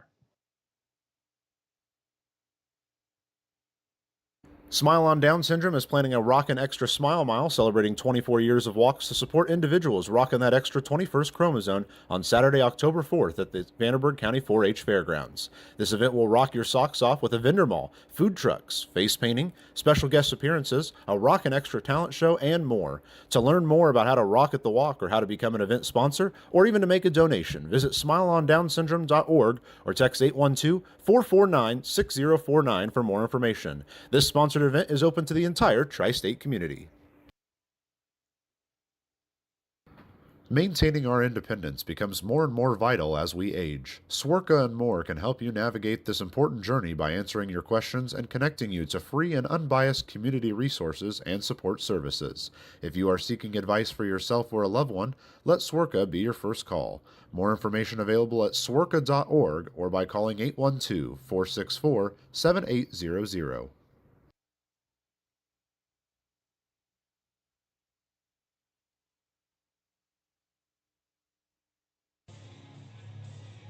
We head to the Buffalo Wild Wings 5th inning. Remember, guys, bottomless apps are now here. Visit either Evansville location, 5405 Pearl Drive, and 715 North Green River Road for details.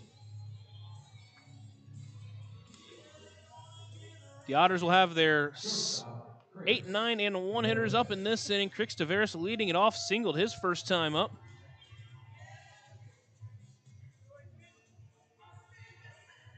Coming off an excellent week for him. First against New York, then against Windy City.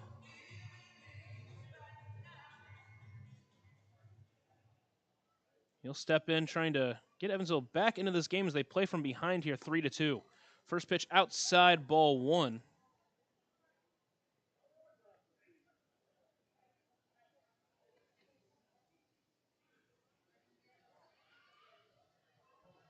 Here's the 1-0 pitch. Swinging that one. Lifting to left field. It's going to send Booker over. Still going towards the track to the wall. He slides and brings that one in. That one was heading for foul territory. But either way, ends up being out number 1 for the Otters. A phenomenal grab in the corner. Third baseman, Daryl Jackson. So with 1 away, it'll be up to Daryl Jackson, the 9-hole hitter.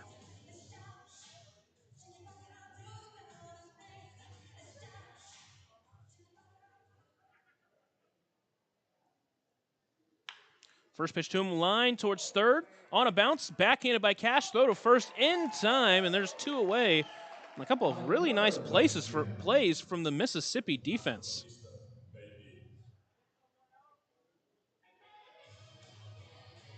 Designated hitter, Dennis Pierce.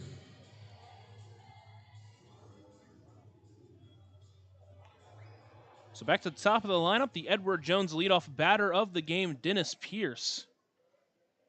First pitch to him, finds the zone, and there are 1 away.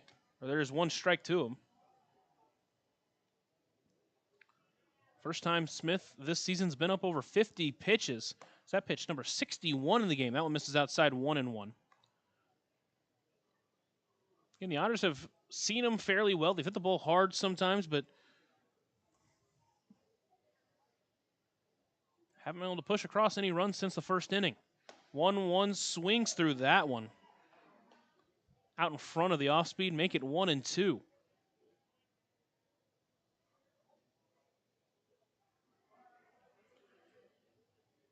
Count now 1-2 to Pierce. He awaits the pitch, fouls that one off, and stays alive. Pierce 1-2 in the game. A .298 batting average entering this ball game, up at .301, including the hit today. Trying to keep this 5th inning alive. Here's the next 1-2. That one misses wide, make it 2-2.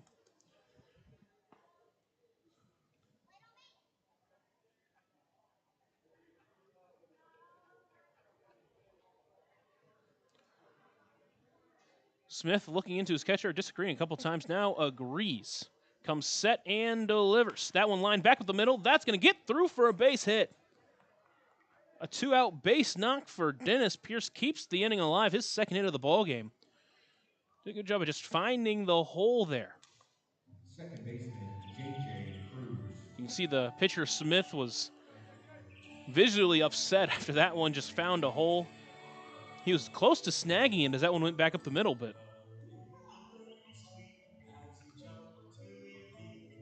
and now it's J.J. Cruz batting in the 2-hole today. Scored a run. First pitch to him, misses outside, 4-1. Second time up, hit the ball really well. Would have been a double or more into right if it wasn't for the first baseman Hassan holding on Dennis Pierce like he is right now. Here's the 1-0 delivery. Swings that one. Pop up into shallow left field, heading towards foul territory. Now back in, and an over-the-shoulder grab by the third baseman, Nick Cash. Around the world for Cash with the That one was catch. heading out to foul territory, then back in, and somehow was able to stay with it and bring it in for out number 3. So the Otters strand a runner at first, still trailed by 1 as we head to the bottom of the 5th here on the Otters Digital Network and on 96.9 WIR. Right now in Vanderburgh County, over 800 children are in the child welfare system waiting for someone to be their voice, and you could be that voice by becoming a court-appointed special advocate, a CASA volunteer. Donating just a few hours a month of your time can change a child's life forever. Vanderburgh County CASA invites you to join them. Stand up, speak out, be for the child, be a CASA. For more information, visit vandcasa.com. That's VANDCASA.com.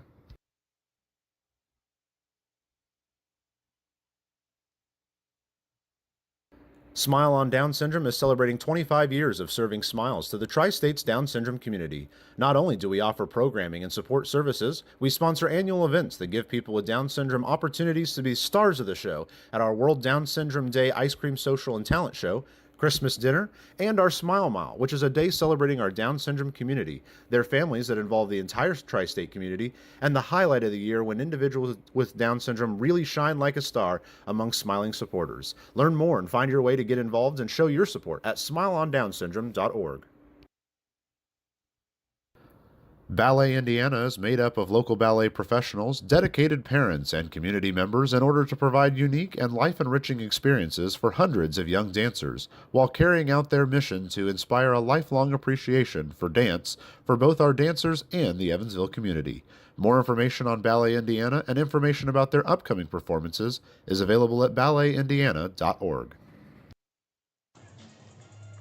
It's time for the bottom of the 5th, the Buffalo Wild Wings 5th inning. Bottomless apps are now here. Visit either Evansville location, 545 Pearl Drive, and 715 North Green River Road for details.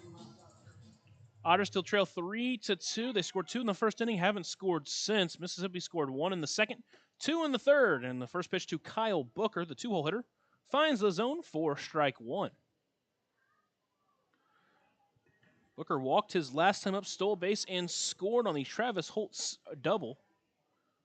Here's the 0-1. That one's fouled back. Make it 0-2.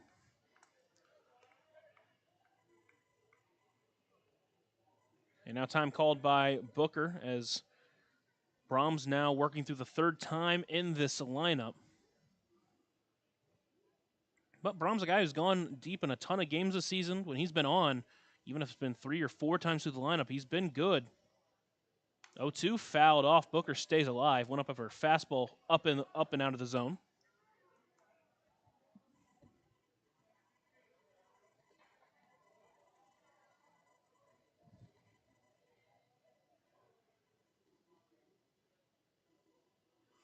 Here's the next 0-2 delivery to Kyle Booker. That one misses low. Booker holds off. Make it 1-2. Top 2 in this lineup for Mississippi has been their 2 best hitters that have been on the lineup all year, I should say. Obviously, Davis Bradshaw at 4. You can make the argument. That pitch misses low and in. Make it 2-2. Saw whenever they were back in Evansville last time, they were the big hitters in the lineup. They did a lot of the damage, him and Skinner. Brahms going to ask for a new baseball and toss his old one to the side.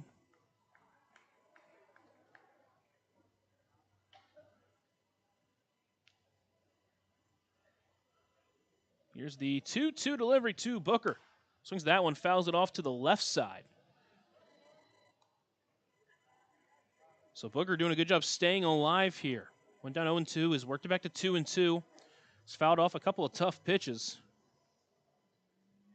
Trying to improve on his 1-for-2 day. Here's the next 2-2 delivery. That one on the ground towards short. Tavares will snag it, throw to first in time, and there's one away. Tavares has played a great defensive shortstop, made that one look easy. Second baseman, Now it's Travis Holt.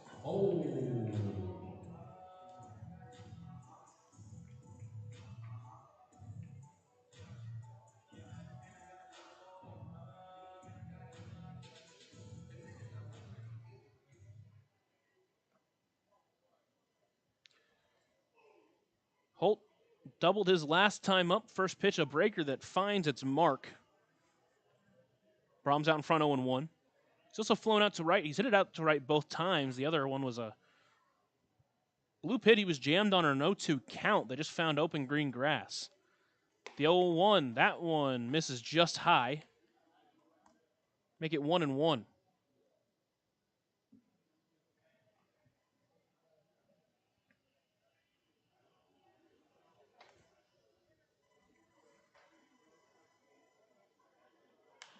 That one lifted into right field. Another one to shallow right field. Coming in on his Benson, but that one is going to fall into foul territory. Let's make the count 1-2 now.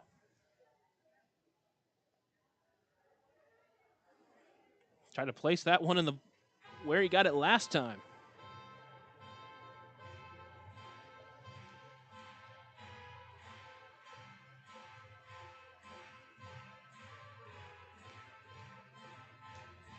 Holt will take his time getting back to the right-handed batter's box.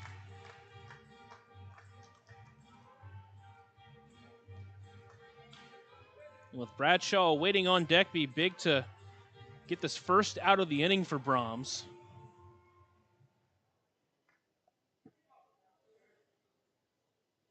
Here's the next 1-2 delivery to Holt. That one lifted into the air towards right.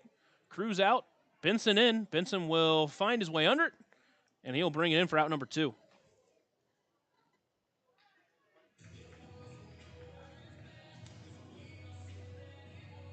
Designated hitter, Davis Bradshaw.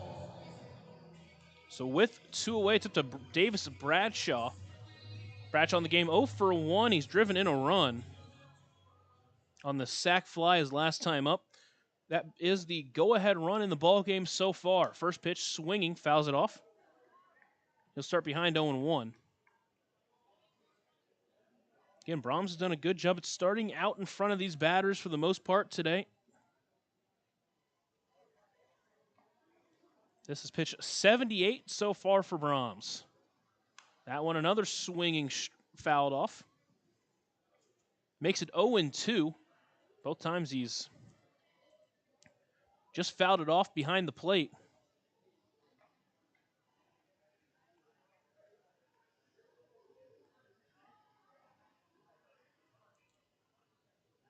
Here's the next 0-2 pitch to Bradshaw. Soft looper into left. Taylor coming in. He dives for it, and he catches it.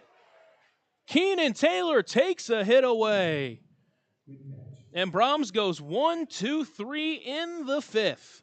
Well, to the 6th, Otters trail by 1 here on the Otters Digital Network and on 96.9 WYIR.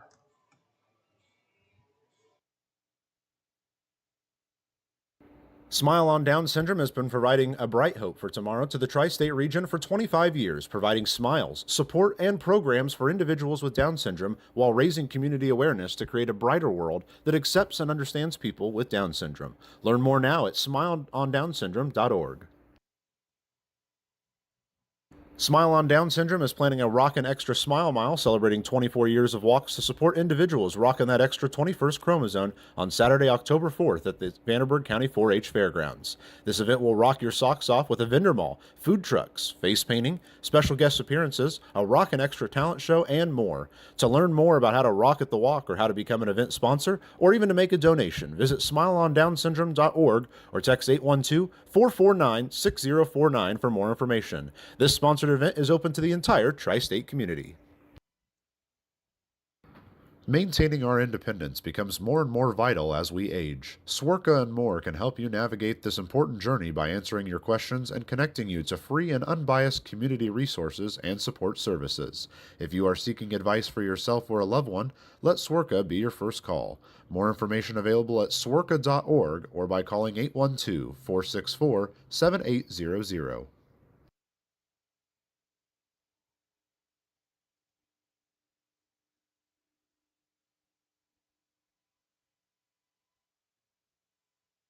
We're through 5 here in Mississippi. Both teams have started to stifle on the offensive end. Otters scored 2 in the first, haven't scored since. Mississippi scored 1 in the second, 2 in the third, but they've been scoreless in the fourth and the fifth. And now Evansville, after getting a hit each in the last couple of innings, trying to bounce back here and, again, try to fight from behind. They'll get Graham Brown to lead it off here in the sixth. Monsters have made a Richard Sports and Associates call. Graham Brown, his first time up, Now pitching. doubled, advanced to third on the 21, throw to the plate, Barraza. and a Mississippi call to the bullpen. Chris Barraza takes the mound. Barraza on the mound behind the plate. Victor Diaz, that pitcher and catcher battery, is sponsored by the Answer Auto Repair East. Find your battery needs at the Answer Auto Repair East, located at 2319 North Green River Road, or called 812-475-9000. Chris Barraza enters with a 2.16 ERA. Evansville has seen him a couple of times this season. 36 strikeouts, also 30 walks in 33 and a third inning. So something Evansville can take advantage of. First pitch to Brown, misses outside, ball 1. That does finish the night for Jackson Smith, who went his longest outing this year. 5 innings, pitched over 50 pitches for the first time this season. That one misses low, make it 2-0. Barraza, last time out against Joliet, pitched an inning, earned a save, walked 1, and struck out 1. Here's the 2-0 pitch to the Otters center fielder. Swings that one, lifted into right. It's going to send Paz back a little bit. Initially came in, but went out for it, and he brings it in for out number 1. Just off the end of the bat there for Graham Brown. First baseman, L.J. Jones. And with 1 away, it's L.J. Jones. Mentioned 30 walks, 36 strikeouts, but only 13 hits for Barraza. That's how he's been so successful this year.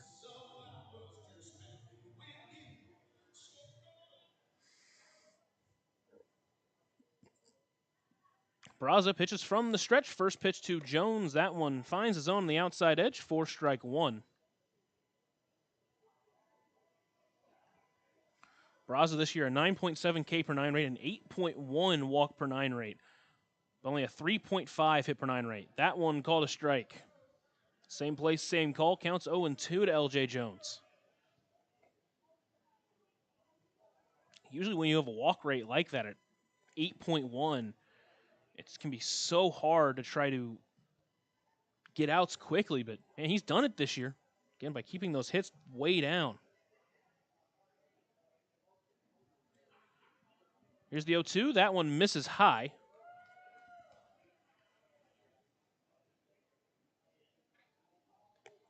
Make it now 1-2 to LJ Jones.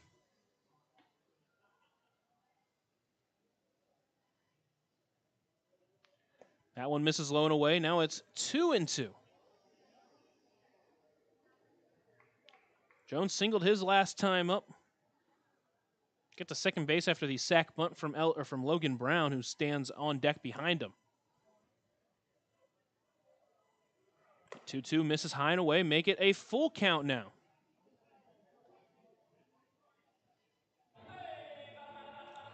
Jones started behind 0-2. He's taken 3 straight pitches to make it full. Again, Barraza has walk issues this season. See which direction he goes now with the count being full. Comes set and delivers the payoff pitch. Swung hard towards short. Backhand by Rio. He's got time. Throw to first in time, and there's 2 away.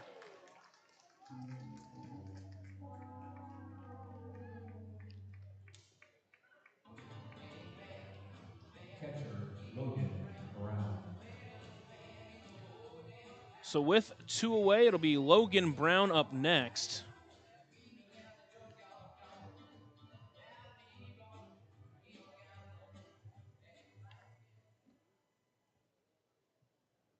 Brown 0 for 1, a sac bunt his last time up. First pitch misses high and away, ball 1.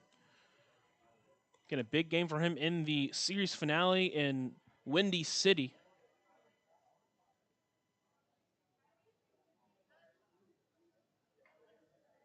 1-0. That one swung, hit pretty well into right center field, but a little bit off the middle of the bat, and it'll be Braylon Skinner finds his way under it for out number 3. So the Otters go 1, 2, 3 in the 6th. We head to the bottom of the 6th here on the Otters Digital Network and on 96.9 WIIR.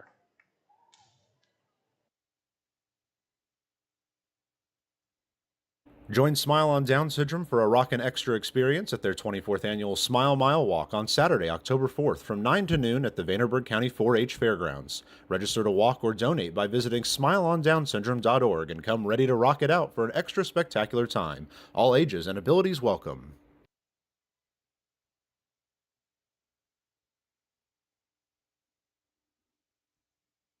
Right now in Vanderburgh County, over 800 children are in the child welfare system waiting for someone to be their voice, and you could be that voice by becoming a court-appointed special advocate, a CASA volunteer. Donating just a few hours a month of your time can change a child's life forever. Vanderburgh County CASA invites you to join them. Stand up, speak out, be for the child, be a CASA. For more information, visit vandcasa.com. That's VAND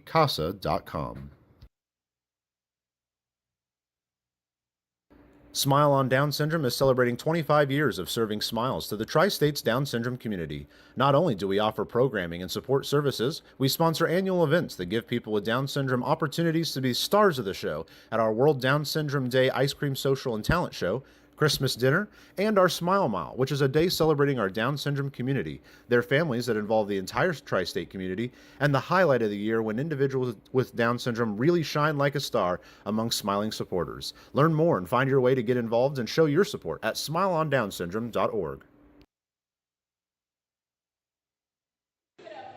We head to the bottom of the 6th inning.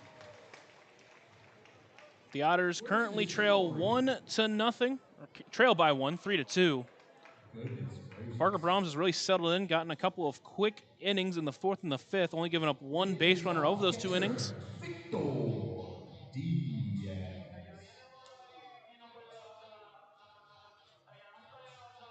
Diaz steps in. He's 2 for 2, a couple of singles for him in this game. First pitch misses low and away for ball 1. This part of the lineup's been a little bit more difficult for Brahms, giving up a couple of hits to Diaz, a triple to Corral Paz. That one popped up into foul territory. Brown's going to give it a look. Looks like he's going to find his way under it, and he's going to bring it in for out number 1. Quick start to the inning for Parker Brahms here in the 6th. Right fielder, Corral Paz.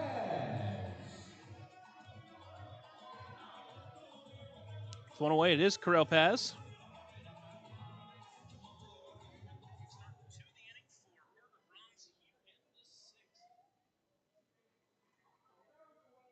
Brahms comes set from the stretch. Delivers the first pitch to Paz. That one swung on, hit pretty well to center. Brown, though, doesn't have to move much for it. And camps under it for out number 1, or out number 2.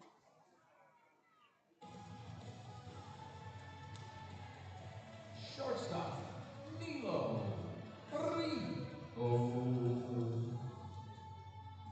So 2 away, it's Nilo Rijo.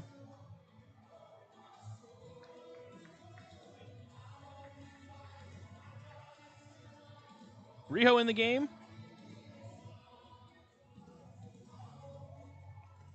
He is 0 for 2, reached on a fielder's choice his first time, and then popped out to second base, squares on a bunt, pulls it back, but that one in the zone. So he'll start behind 0-1. Left side of the infield playing him a pretty big pull, so there's a huge gap up the middle between J.J. Cruz and Taveras. The 0-1, that one finds the zone outer edge, make it 0-2 as Brahms continues to work quickly. Brahms giving up 3 runs, only 2 of them been earned in this game, but he's really settled in the last 3 innings. Comes set and delivers the 0-2 pitch to Rijo. Front door breaker, didn't break enough. Make it 1-2.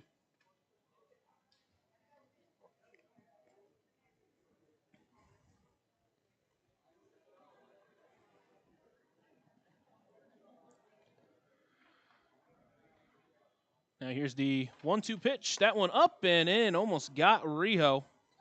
On the fastball, make it 2-2. Mentioned that Rijo has been around the Frontier League, a couple years with Sussex County, a couple years with New Jersey.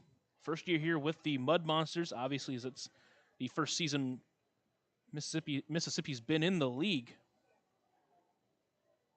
2-2 pitch. That one a pop up into shallow right center field. Cruz backing up on it, and he brings it in for out number 3. So for the second straight inning, Parker Brahms works a 1-2-3 inning. We're to the back 3 frames of this ball game. Otters still trail by 1 here on the Otters Digital Network and on 96.9 WYIR. Ballet Indiana is made up of local ballet professionals, dedicated parents, and community members in order to provide unique and life-enriching experiences for hundreds of young dancers, while carrying out their mission to inspire a lifelong appreciation for dance for both our dancers and the Evansville community. More information on Ballet Indiana and information about their upcoming performances is available at balletindiana.org.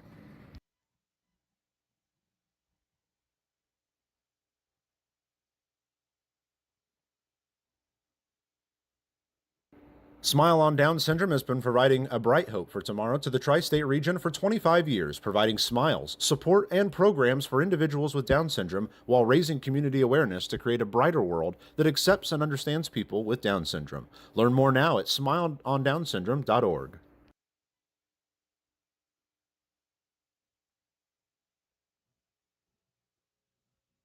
Smile on Down Syndrome is planning a Rockin' Extra Smile Mile celebrating 24 years of walks to support individuals rocking that extra 21st chromosome on Saturday, October 4th at the Vanderburgh County 4-H Fairgrounds.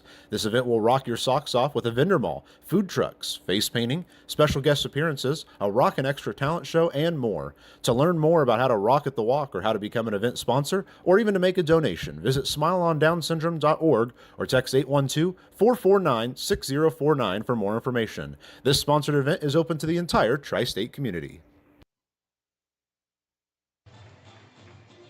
We're to the 7th inning here in Mississippi. Similar to what I was talking about with Mississippi, last 3 innings, the Otters have only managed 1 base runner. But it'll be Keenan Taylor to lead us off. A couple of strikeouts for him. Last time just got behind 0-2 on a couple pitches that were around the outside part of the plate. Went down swinging, followed by J.T. Benson and Crix Taveras. First pitch to him, called a strike on the outer edge. Counts 0-1. Barraza still out there. Here's the 0-1 pitch to Taylor. Those is bad out there. Pops up into shallow right field in the foul territory, but it gets out of play, just out of play. Now Taylor behind 0-2 once again.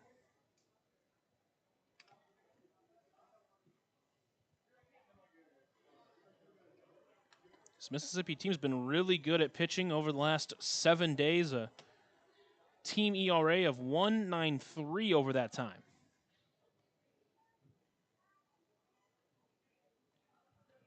Here's the 0-2. Swung on and missed for strike 3. Quickly, there's 1 away here in the 7th. It'll be J.T. Benson. Right fielder J.T. Benson.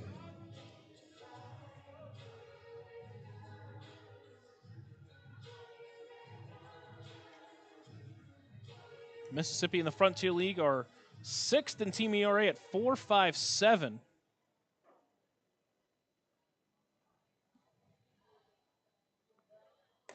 First pitch to Benson. Misses just high, make it a 1-0 count. The Otters currently standing at a 6 ERA, tied with Down East.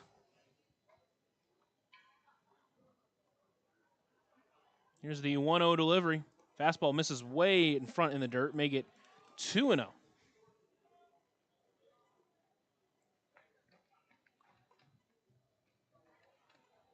Gateway out in front of Lake Erie 4-0. Ottawa beat Florence 1-0. Washington out in front of Three Rivers 14-1. Reminder, a win from Washington or Gateway, irregardless of what happens here at the ballpark for Evansville, and the Otters would be eliminated from playoff contention as that one misses high, make it 3-0 now.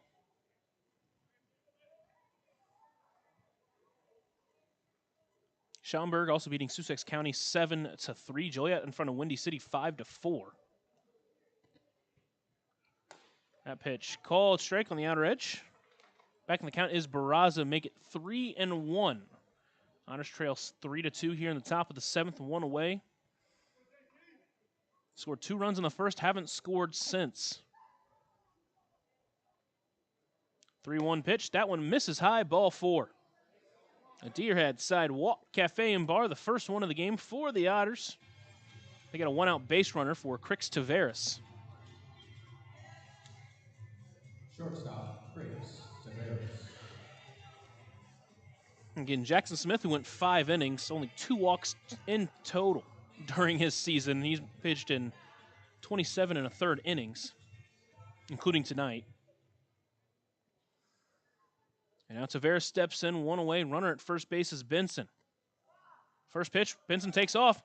First pitch is a swinging strike, throw down in the dirt, gets past the shortstop Rio. Obviously backing up is Holt, so Benson will stay at second, but the Otters get a stolen base and put a runner in scoring position. Base hit can tie it for Evansville. Taveras behind 0-1 after that swinging strike. Barraza looks back at second, now delivers the 0-1 pitch. Swings through that one. Back-to-back fastballs. The count's 0-2 to Taveras as he calls time. Taveras with a hit in this game. He's 1 for 2.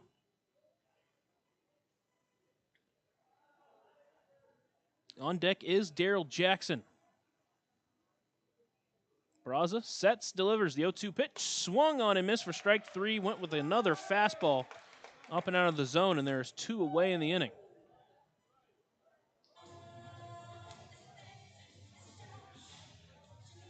Third baseman, Daryl Jackson. So it'll be Daryl Jackson stepping into the right-handed batter's box.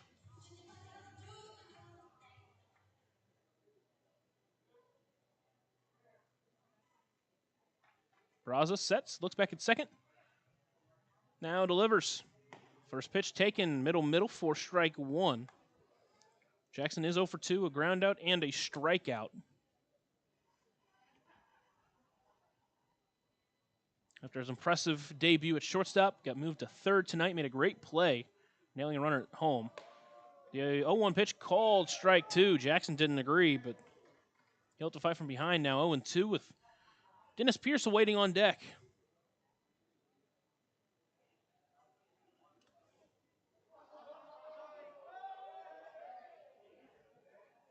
Barraza sets, looks back at second, now delivers. That one does miss high. Benson over at second base getting a big secondary.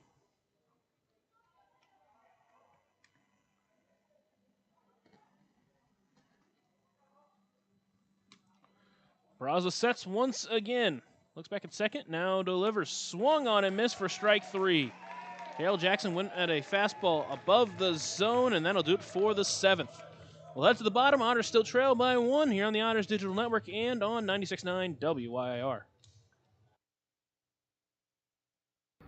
Maintaining our independence becomes more and more vital as we age. Swerka and more can help you navigate this important journey by answering your questions and connecting you to free and unbiased community resources and support services.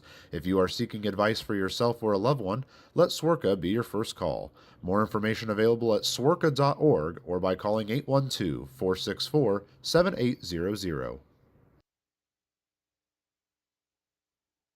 Join Smile on Down Syndrome for a rockin' extra experience at their 24th annual Smile Mile Walk on Saturday, October 4th from 9 to noon at the Vanderburgh County 4-H Fairgrounds. Register to walk or donate by visiting smileondownsyndrome.org and come ready to rock it out for an extra spectacular time. All ages and abilities welcome.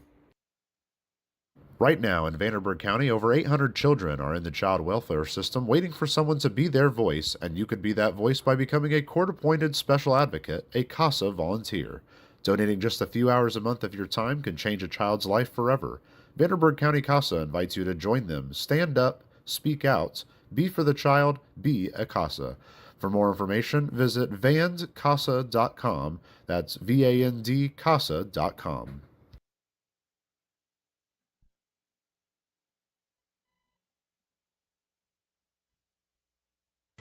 We head into the bottom of the 7th inning here at Mississippi at Trustmark Park.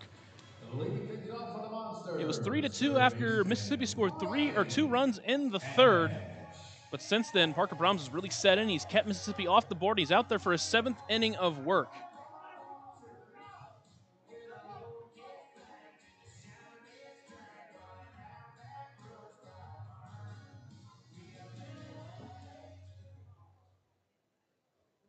Ryan Cash will lead it off here in the bottom of the 7th. First pitch to him misses low for ball 1.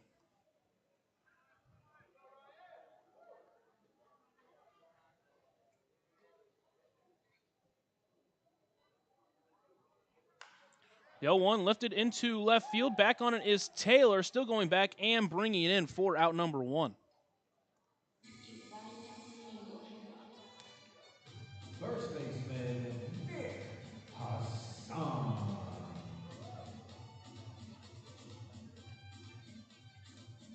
So with 1 away, it'll be Nick Hassan, 9-hole hitter in this game. 1 for 2, singled his last time up, flew out to center field. First pitch to him, swinging, fouls it up and overhead. Overhead foul ball brought to you by Heads Construction. Choose the best, never regret it. So on the count, 0-1 to Hassan. Listed as a catcher playing first base in this game. The 0-1, a breaker, finds the zone. Brahms out in front, 0-2.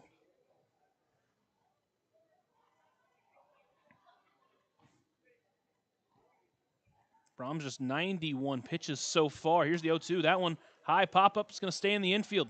And on it is Cruz. And he brings it in. There's 2 away.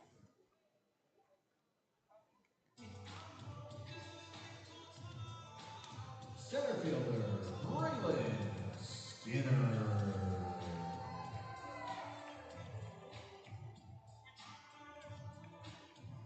So with 2 away, it's Braylon Skinner stepping into the left-handed batter's box.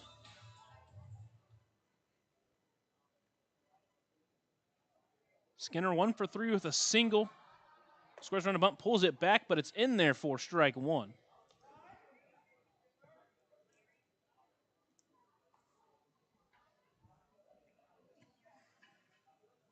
Jackson over third base, playing a little bit in, just preparing for the possibility. Here's the 0-1. That one lifted pretty well into right, but it's going to get out of play. That makes it 0-2.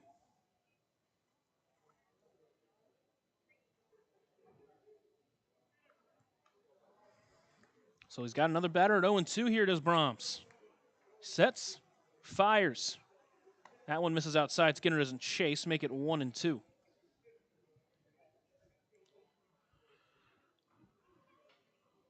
The Otters still with no one warming up in the bullpen.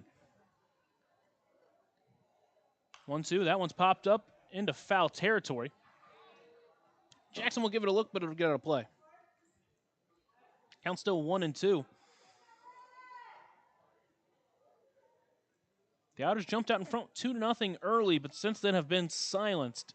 Mississippi responded with 1 in the bottom of the 2nd, then put up 2 in the bottom of the 3rd to take a 3-2 lead.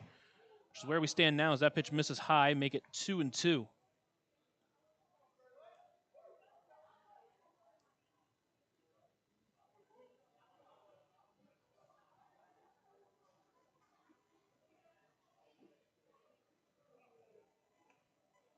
Brahms once again sets and fires. Swung on and missed for strike 3. Skinner goes down swinging. The third German-American Bank strikeout of the game for Parker Brahms. And he is through 7. He has gone 4 straight innings scoreless. The Otters still trail by 1, though, as we head to the 8th here on the Otters Digital Network and on 96.9 WIIR. Smile on Down Syndrome is celebrating 25 years of serving smiles to the Tri-States Down Syndrome community. Not only do we offer programming and support services, we sponsor annual events that give people with Down Syndrome opportunities to be stars of the show at our World Down Syndrome Day Ice Cream Social and Talent Show, Christmas dinner, and our Smile Mile, which is a day celebrating our Down syndrome community, their families that involve the entire tri-state community, and the highlight of the year when individuals with Down syndrome really shine like a star among smiling supporters. Learn more and find your way to get involved and show your support at smileondownsyndrome.org.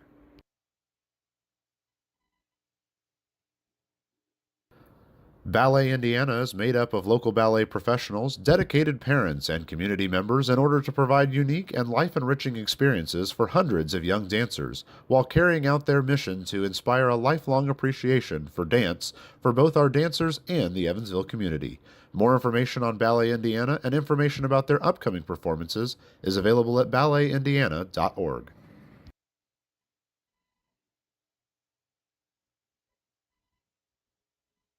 Smile on Down Syndrome has been providing a bright hope for tomorrow to the tri-state region for 25 years, providing smiles, support, and programs for individuals with Down syndrome while raising community awareness to create a brighter world that accepts and understands people with Down syndrome. Learn more now at smileondownsyndrome.org.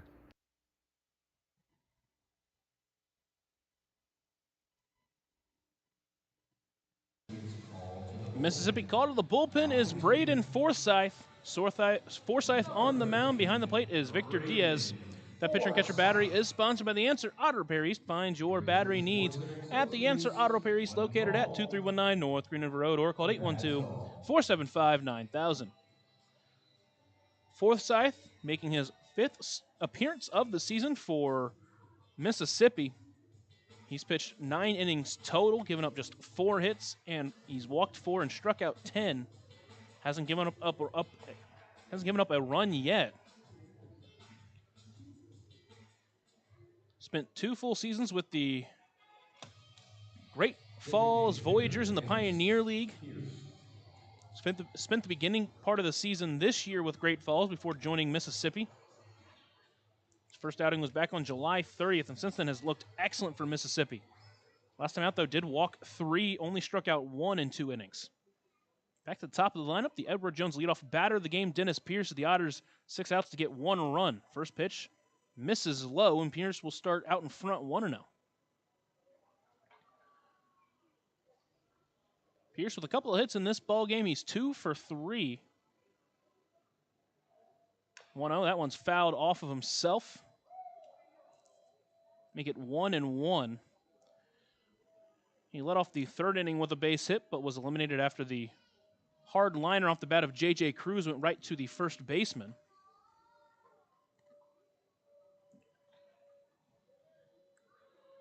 And now Pierce taking his time after fouling that pitch off of himself.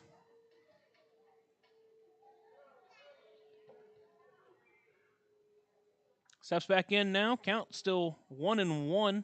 Forsyth, who's working from the windup, delivers the 1-1 pitch. That one misses. No, called strike 2. That was a bit high, but obviously standing back here, umpire down there. Count 1-2. Forsyth works and delivers. That one high, chopper towards third. Cash will play it on a hop. Barehanded. Throw to first is in time.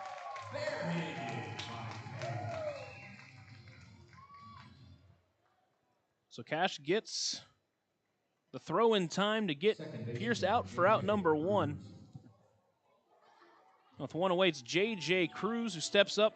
0 for 3, reached his first time on an error. Came around to score one of the 2 Otters runs.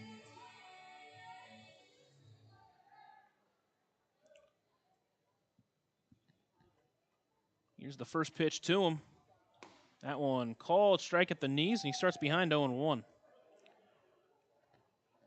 Forsyth but a couple of years with Ole Miss. The 0-1, a breaker off the end of the bat, right back to the pitcher. He'll let Cash take it on a charge. Throw is not in time. Cash made a heck of an effort on that one. Forsythe left it for him. Looked like he could have maybe made the play, but a good effort there from J.J. Cruz, and he's into first base with an infield single.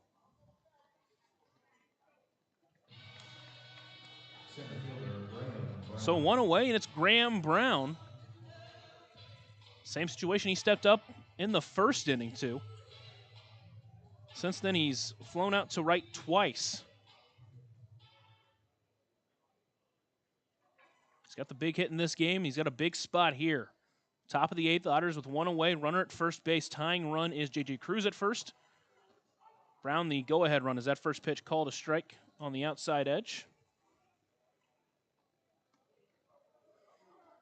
In 12 2/3 with Great Falls this year, Forsythe had a 14.21 ERA. The 0-1 pitch taken just low, make it 1-1.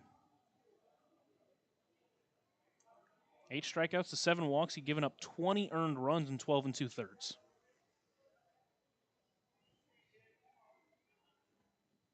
Here's the 1-1 delivery. Swings through that off speed. He's out in front. Make it 1-2.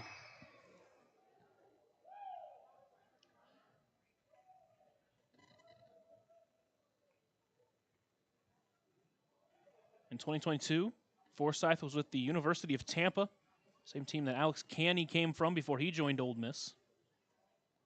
1-2 pitch, swung on and missed for strike 3, and there's 2 away. And now L.J. Jones, the final hope for the Otters here in the 8th. First baseman, L.J. Jones. After that 22 season, Forsythe transferred up to Houston in the American League, the American Athletic Conference. First year here with in the Frontier League. Both teams now with 6 hits, 3 runs for Mississippi, 2 for Evansville. Both teams with an error as well. Forsythe sets, delivers first pitch, finds the zone. Out in front of Jones, 0-1. Jones does have a hit, 1 for 3 overall. Grounded out to short his last time. Cruz gets a decent lead over at first base. He takes off for second, pitches outside in the dirt. Throw down is not in time, gets into center field. Cruz going to try to take third. He's going to get there easily, and Cruz is at third base, just 90 feet away from tying this ball game.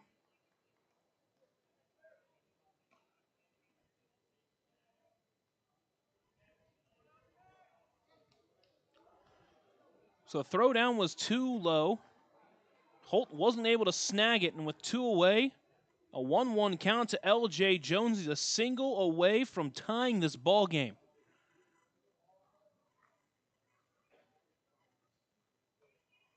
Forsythe sets and fires the 1-1. Inside ball 2. Good take there from Jones.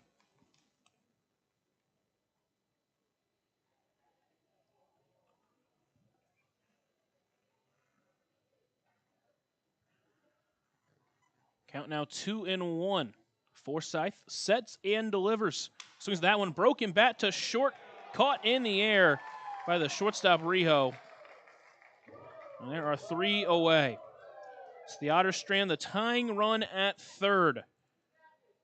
We'll head to the bottom of the 8th here. Otters still trail by 1. They'll try to keep this deficit where it's at so they can have a chance to come back in the 9th here on the Honors Digital Network and on 96.9 WIIR. Smile on Down Syndrome is planning a Rockin' Extra Smile Mile celebrating 24 years of walks to support individuals rocking that extra 21st chromosome on Saturday, October 4th at the Vanderburgh County 4-H Fairgrounds. This event will rock your socks off with a vendor mall, food trucks, face painting, special guest appearances, a Rockin' Extra talent show, and more. To learn more about how to rock at the walk or how to become an event sponsor or even to make a donation, visit smileondownsyndrome.org or text 812-449-6049 for more information. This sponsored event is open to the entire tri-state community.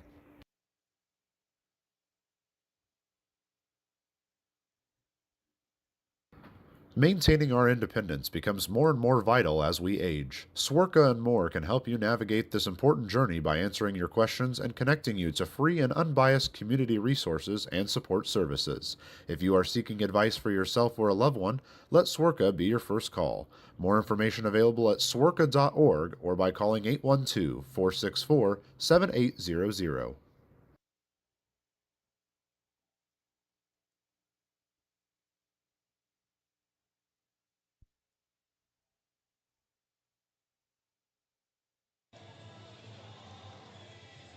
We head to the bottom of the 8th inning. Parker Brahms on the mound for another inning.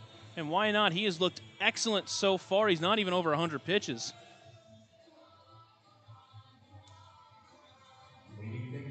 And he will face the 2-3-4 hitters Kyle Booker, Travis Holt, and Davis Bradshaw. As he tries to keep this one-run deficit for Evansville that he's really been keeping since the 3rd inning. And he's been doing a great job at it. Unfortunately, the Otters just not able to push any runs across. Had a chance there in the 8th, but just couldn't get that tying run across. Now Kyle Booker awaits the first pitch, swinging, hit pretty well in the left center. Brown going back, still going back. It is over his head to the wall, and it's up over the wall for a ground rule double. Double for Booker. So Booker hits that one pretty well opposite field, good enough to get to second base, and now Brahms going to have to work around that. Here comes Max Peterson. Looks like that'll do it for Brahms' night. Unless he just wants to have a conversation now. Well, obviously we'll see. And he will go to his bullpen. That'll do it for Brahms. He went 7+ of excellent baseball. Did a good job keeping Evansville in this ball game. And that'll be up to the new pitcher. For a short break here on the Otters Digital Network and on 96.9 WYIR.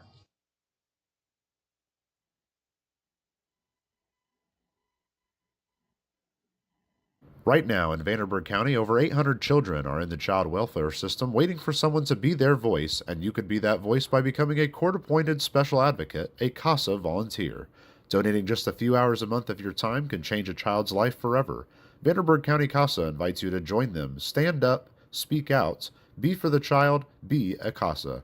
For more information, visit vandcasa.com. That's VAND-CASA.com. Smile on Down Syndrome is celebrating 25 years of serving smiles to the Tri-States Down Syndrome community. Not only do we offer programming and support services, we sponsor annual events that give people with Down syndrome opportunities to be stars of the show at our World Down Syndrome Day Ice Cream Social and Talent Show, Christmas dinner, and our Smile Mile, which is a day celebrating our Down syndrome community, their families that involve the entire tri-state community, and the highlight of the year when individuals with Down syndrome really shine like a star among smiling supporters. Learn more and find your way to get involved and show your support at smileondownsyndrome.org. Ballet Indiana is made up of local ballet professionals, dedicated parents, and community members in order to provide unique and life-enriching experiences for hundreds of young dancers, while carrying out their mission to inspire a lifelong appreciation for dance for both our dancers and the Evansville community. More information on Ballet Indiana and information about their upcoming performances is available at balletindiana.org.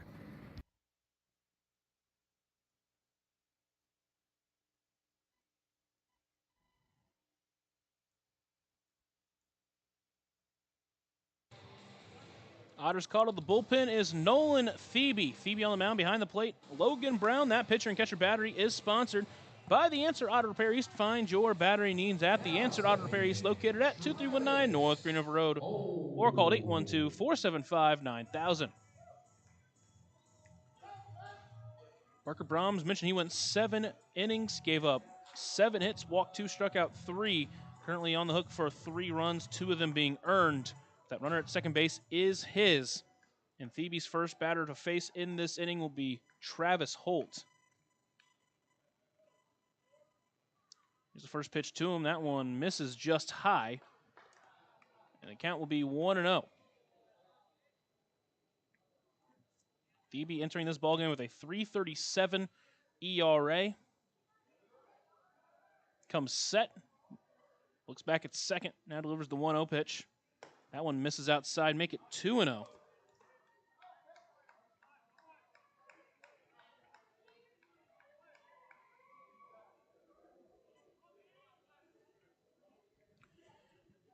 Phoebe's last time out, 2 innings against Windy City in the middle game. Gave up a run, 3 hits, struck out 5. That one laced into right field. That one's going to get down in front of Benson. He'll cut it off, throw it into second base to keep Holt at first, but another RBI for Travis Holt, and he's doubled the lead for Mississippi.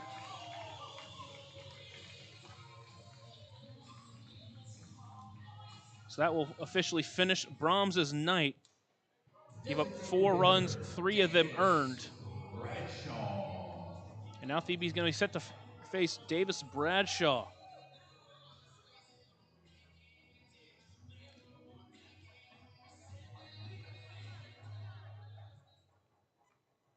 Phoebe on August 2nd went 2 2/3 against Florence scoreless baseball. Went an inning against New York as that one is swung on and missed. Way out in front of it is Bradshaw.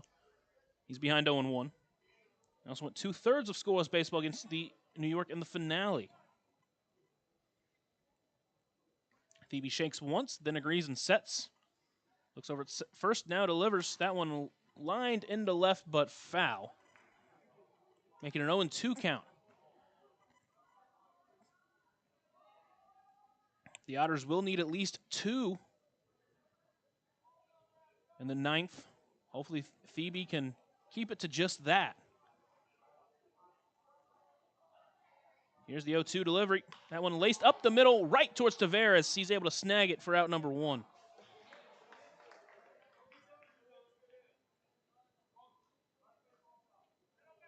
So with 1 away, it'll be up to Victor Diaz.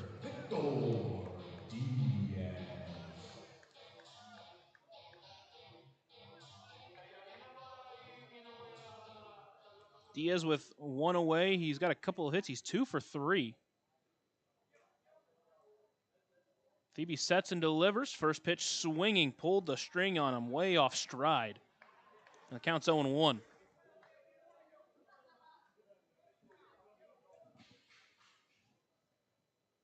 Phoebe trying to work quickly. Here's the 0-1 pitch. That one hit pretty well into the left, but he got a little bit under it. As Taylor will come in, find his way under it, and catch it for out number 2.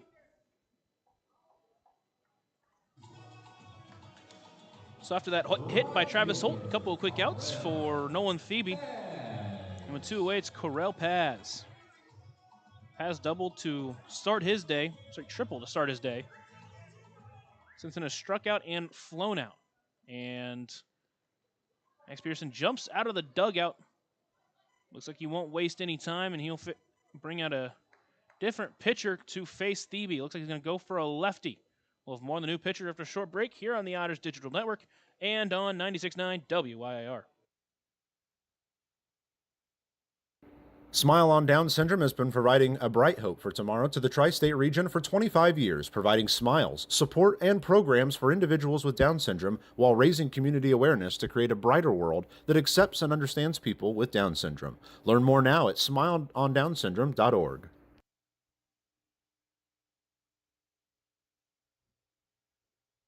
Smile on Down Syndrome is planning a Rockin' Extra Smile Mile celebrating 24 years of walks to support individuals rocking that extra 21st chromosome on Saturday, October 4th at the Vanderburgh County 4-H Fairgrounds. This event will rock your socks off with a vendor mall, food trucks, face painting, special guest appearances, a Rockin' Extra talent show, and more. To learn more about how to rock at the walk or how to become an event sponsor or even to make a donation, visit smileondownsyndrome.org or text 812-449-6049 for more information. This sponsored event is open to the entire tri-state community.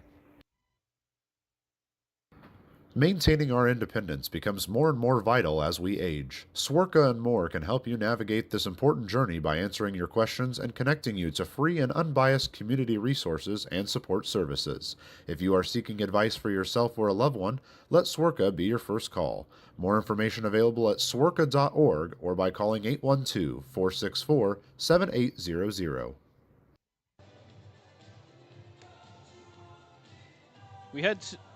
We have a new pitcher on the mound for Evansville. Otters call to the bullpen is Gunnar Dennis. Dennis on the mound behind the plate, Logan Brown. That pitcher and catcher battery is sponsored by the Answer Auto Repair East. Find your battery needs at the Answer Auto Repair East, located at 2319 North Green River Road.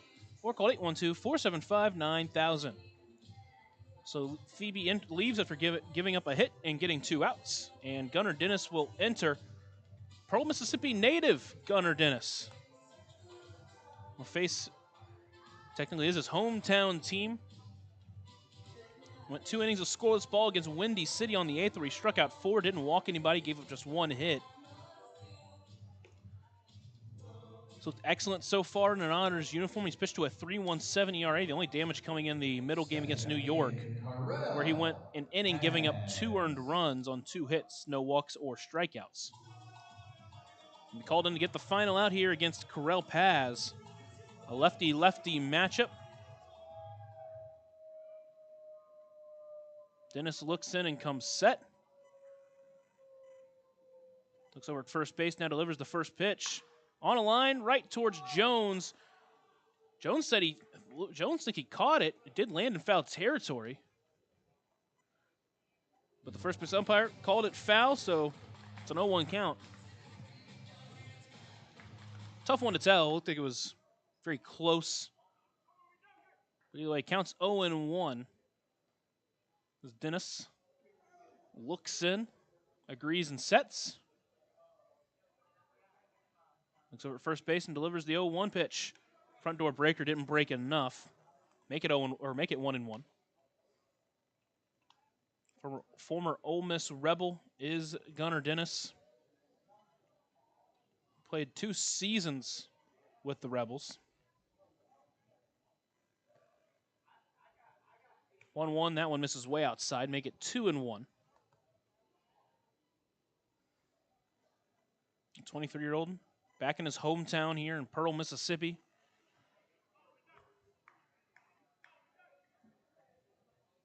Trying to keep this 2-run deficit where it's at for Evansville. Here's the 2-1. Front door breaker on the ground towards first, foul. Counts evened up at 2-2.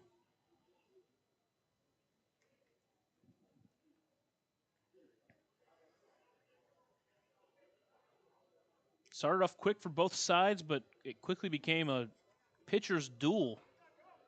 The Otters haven't scored since the first inning. Mississippi, before this inning, hadn't scored since the third. 2-2 count, 2 away. Here's the pitch. Swung on and missed for strike 3. Pulled the string on him, got him way out in front. German-American Bank strikeout for Gunnar Dennis, the only batter he faced so far tonight. And that'll do it for the Otters here in the 8th. They'll head to the 9th, needing 2 here on the Otters Digital Network and on 96.9 WIIR. Join Smile on Down Syndrome for a rockin' extra experience at their 24th annual Smile Mile Walk on Saturday, October 4th from 9 to noon at the Vanderburgh County 4-H Fairgrounds. Register to walk or donate by visiting smileondownsyndrome.org and come ready to rock it out for an extra spectacular time. All ages and abilities welcome. Right now in Vanderburgh County, over 800 children are in the child welfare system waiting for someone to be their voice, and you could be that voice by becoming a court-appointed special advocate, a CASA volunteer. Donating just a few hours a month of your time can change a child's life forever. Vanderburgh County CASA invites you to join them. Stand up, speak out, be for the child, be a CASA. For more information, visit vandcasa.com. That's VAND-CASA.com. Smile on Down Syndrome is celebrating 25 years of serving smiles to the Tri-States Down Syndrome community. Not only do we offer programming and support services, we sponsor annual events that give people with Down syndrome opportunities to be stars of the show at our World Down Syndrome Day Ice Cream Social and Talent Show, Christmas dinner, and our Smile Mile, which is a day celebrating our Down syndrome community, their families that involve the entire tri-state community, and the highlight of the year when individuals with Down syndrome really shine like a star among smiling supporters. Learn more and find your way to get involved and show your support at smileondownsyndrome.org.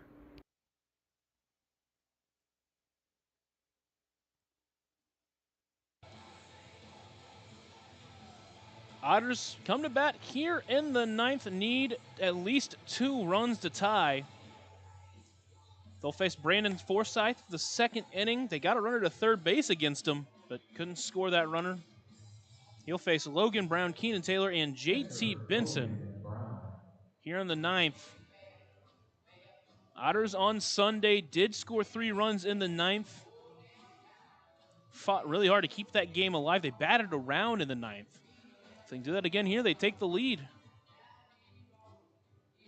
But it all starts with Logan Brown. Need to get on base, get that tying run to the plate. Here's the first pitch from Forsythe. Brown takes that one at the letters. He starts behind 0-1. Logan Brown 0 for 2. Fly out, a line out, and a sacrifice bunt. The 0-1, that one on the ground, past the hole, past the second baseman. And a leadoff single for the Otters, and the tying run will, in fact, come to the plate in Keenan Taylor.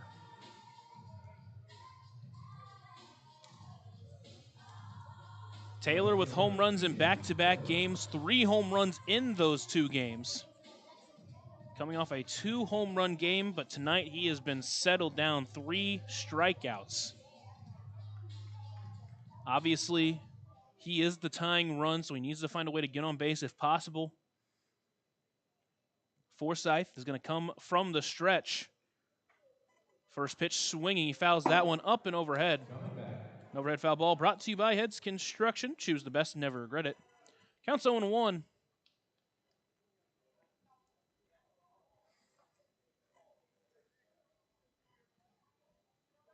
The Otters need to just push the baton along like they did in Windy City. Here's the 0-1. Another foul ball from Keenan Taylor. Just threw his bat out there to make contact, and the count's 0-2. Time called by Keenan Taylor as he tries to reset himself, fix his box.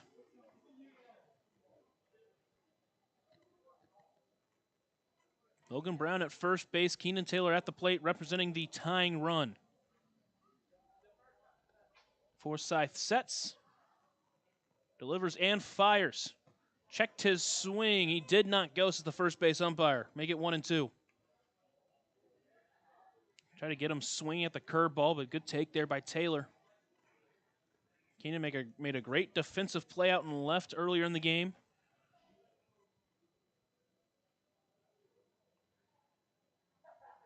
Here's the 1-2 delivery. Checked his swing, called strike 3 on a pitch in the other batter box.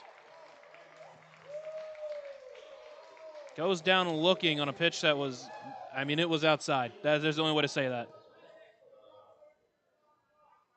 Right fielder, J.T. Benson. So with 1 away, it's J.T. Benson. Benson walked his last time up. He stole a base. So for 2 in the day. Ground out and a fly out as well.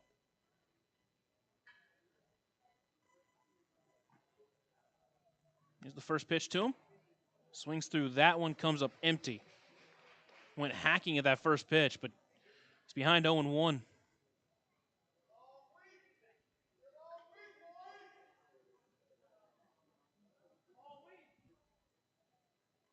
Tying run on deck. Tying run at the plate, and J.T. Benson now. Here's the 0-1 pitch. That one misses outside, make it 1-1. On deck is Crix Taveras. The Otters trying to win a big game 1 here, but they're going to need to come back in this one. Forsythe sets on the mound and fires. Fouled off by Benson. Now he's behind 1-2.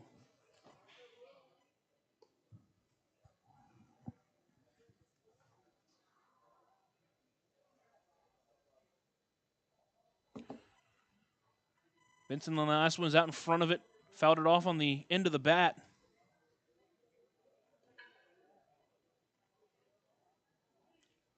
Here's the 1-2 pitch to Benson. That one misses way outside, make it 2-2.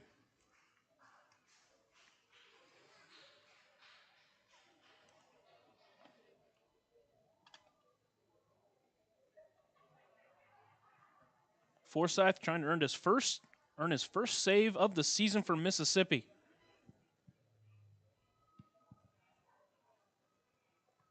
2-2 pitch in the dirt. Good stop by Diaz. Count runs full.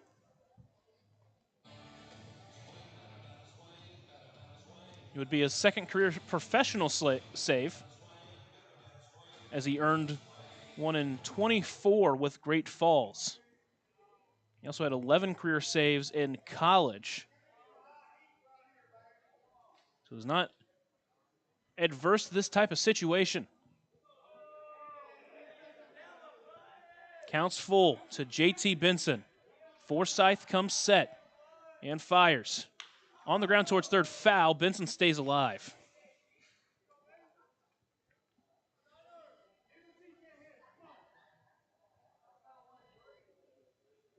It's just one of those games that you get started off quickly and just can't add on to that lead. We've seen this quite a bit from this Otters team. It's not like they weren't hitting the ball well at times. I mean, obviously had some hits taken away. But this back end of the Mississippi bullpen can be really deadly. Payoff pitch, checked his swing, it goes outside, ball 4. A Deerhead Sidewalk Cafe and Bar, and the tying runs on base. And the go-ahead run is coming to the plate in the form of Crix Taveras. Shortstop, Crix Taveras. There is action out in the Mississippi bullpen. We'll see how long the leash is on Forsyth here.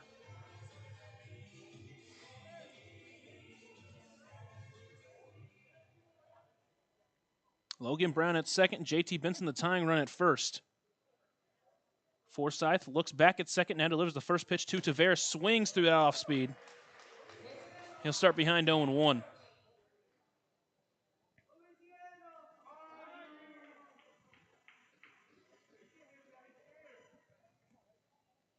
Taveras, one of the many rookies in this lineup. Waiting the 0-1 pitch. Fouls that one off directly back. Now it's 0-2. Obviously, Taveras recently signed with the team.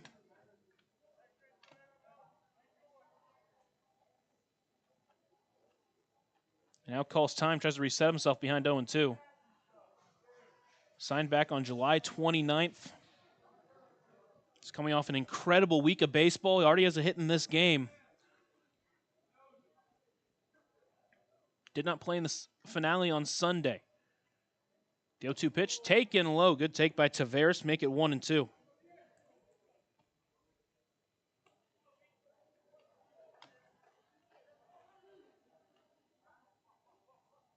Taveras steps back into the left-handed batter's box.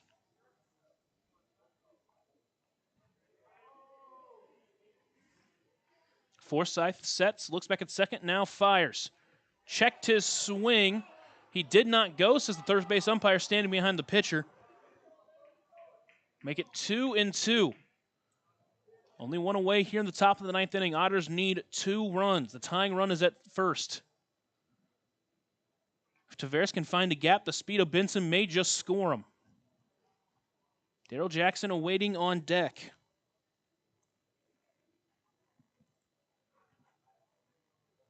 Here's the 2-2 delivery. Chop towards first. It's going to go foul, and we'll do it again. Taveras made his first appearance against Lake Erie. He's had 2 at-bats in that game. Made all 3 starts against Lake Erie. He's in his 10th game as an Otter in a huge spot. On deck, Jackson, only his 2nd game. Here's the 2-2. Chop towards first again, and again it's foul. Good battle here from Taveras. Went down 0-2, and he's battled since.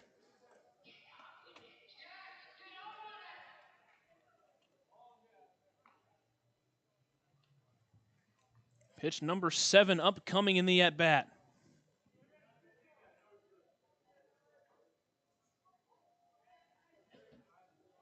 Forsyth sets and fires. That one hit pretty well into right. It's going to send pass back. Still going back. He's able to bring it in a couple of feet in front of the warning track.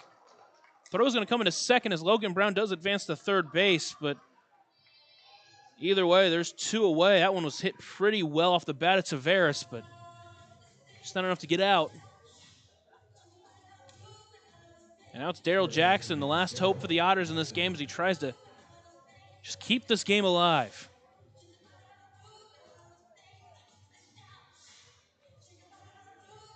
Great at bat there by Taveras. Hit the ball well. Runners on the corners, 2 away, but the tying run's still at first base. Does open it up for a potential stolen base. Benson already has one in the game.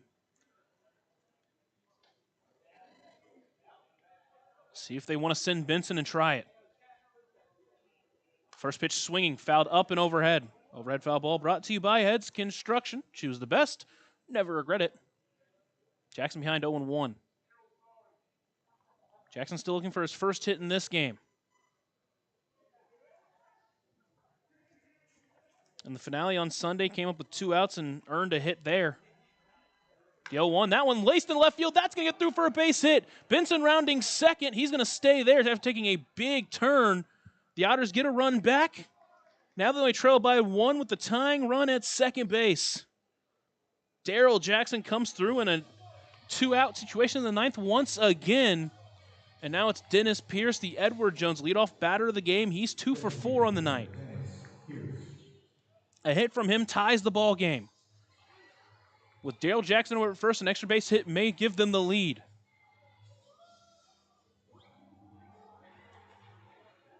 Second game in a row that the Otters have fought hard here in the ninth. They haven't gone away easily.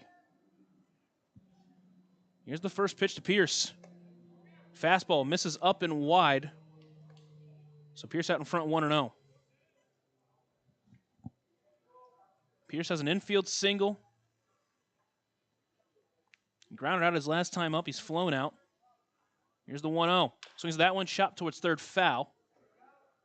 Make it 1-1. Tying run at second. Go ahead, run at first.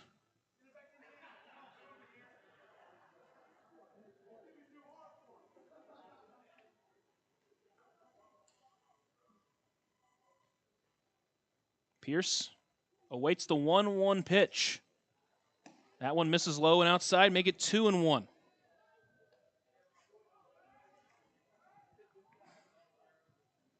J.J. Cruz, who's gotten on base twice and got a hit taken away from him, awaits on deck.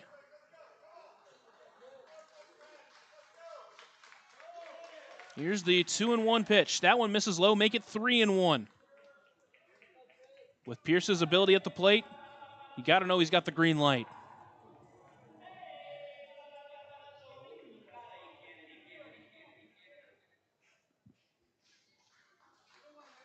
Pierce stands in the right-handed batter's box. Forsythe comes set. Looks back at second and fires. That one taken at the letters for strike 2. Count runs full. Both runners will get a head start here. Hitting the gap now, definitely scores.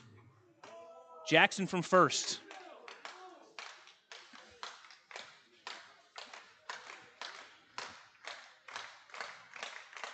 Crowd cheering on their Mud Monsters. Forsythe sets, fires, and delivers. That one popped up right side. Hassan's going to find his way under it.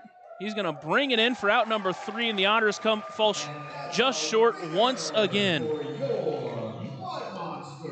For the second straight game, they went into the ninth inning behind.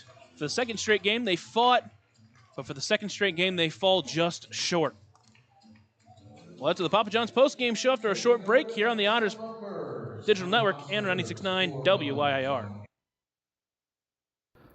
Ballet Indiana is made up of local ballet professionals, dedicated parents, and community members in order to provide unique and life-enriching experiences for hundreds of young dancers, while carrying out their mission to inspire a lifelong appreciation for dance for both our dancers and the Evansville community. More information on Ballet Indiana and information about their upcoming performances is available at balletindiana.org.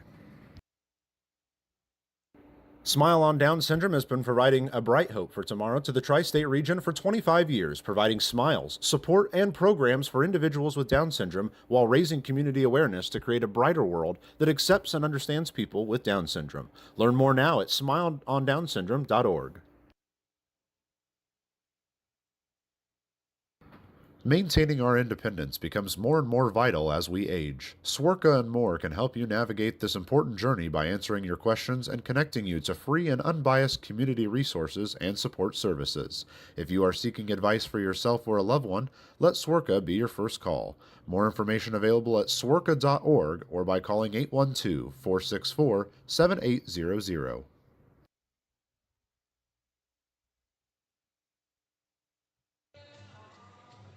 The Otters fall just short once again. They lose 4-3. They're now 10-19 in one-run games this season. It's been a lot of close losses for this Evansville squad.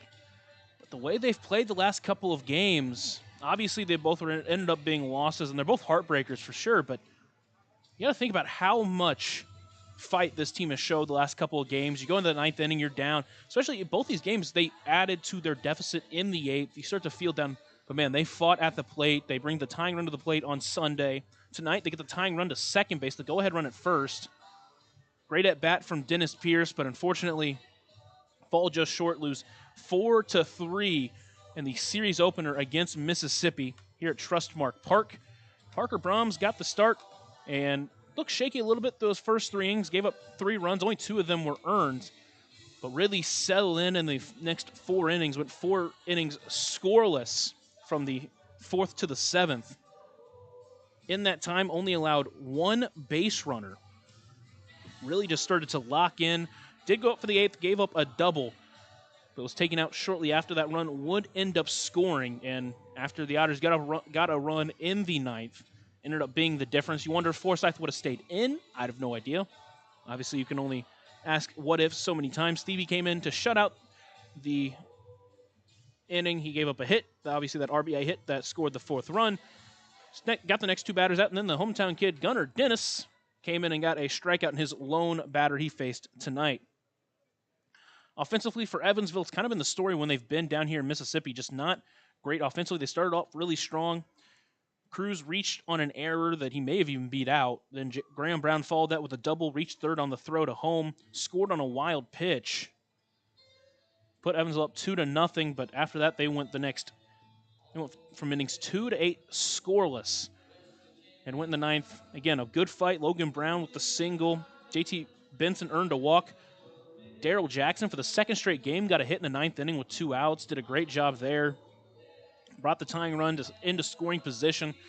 But obviously, as I mentioned, fell just short. Benson reached twice with 2 walks. Pierce had a couple of hits in this game. J.J. Cruz with a hit and a run scored. Graham Brown got a hit, an RBI, and a run scored.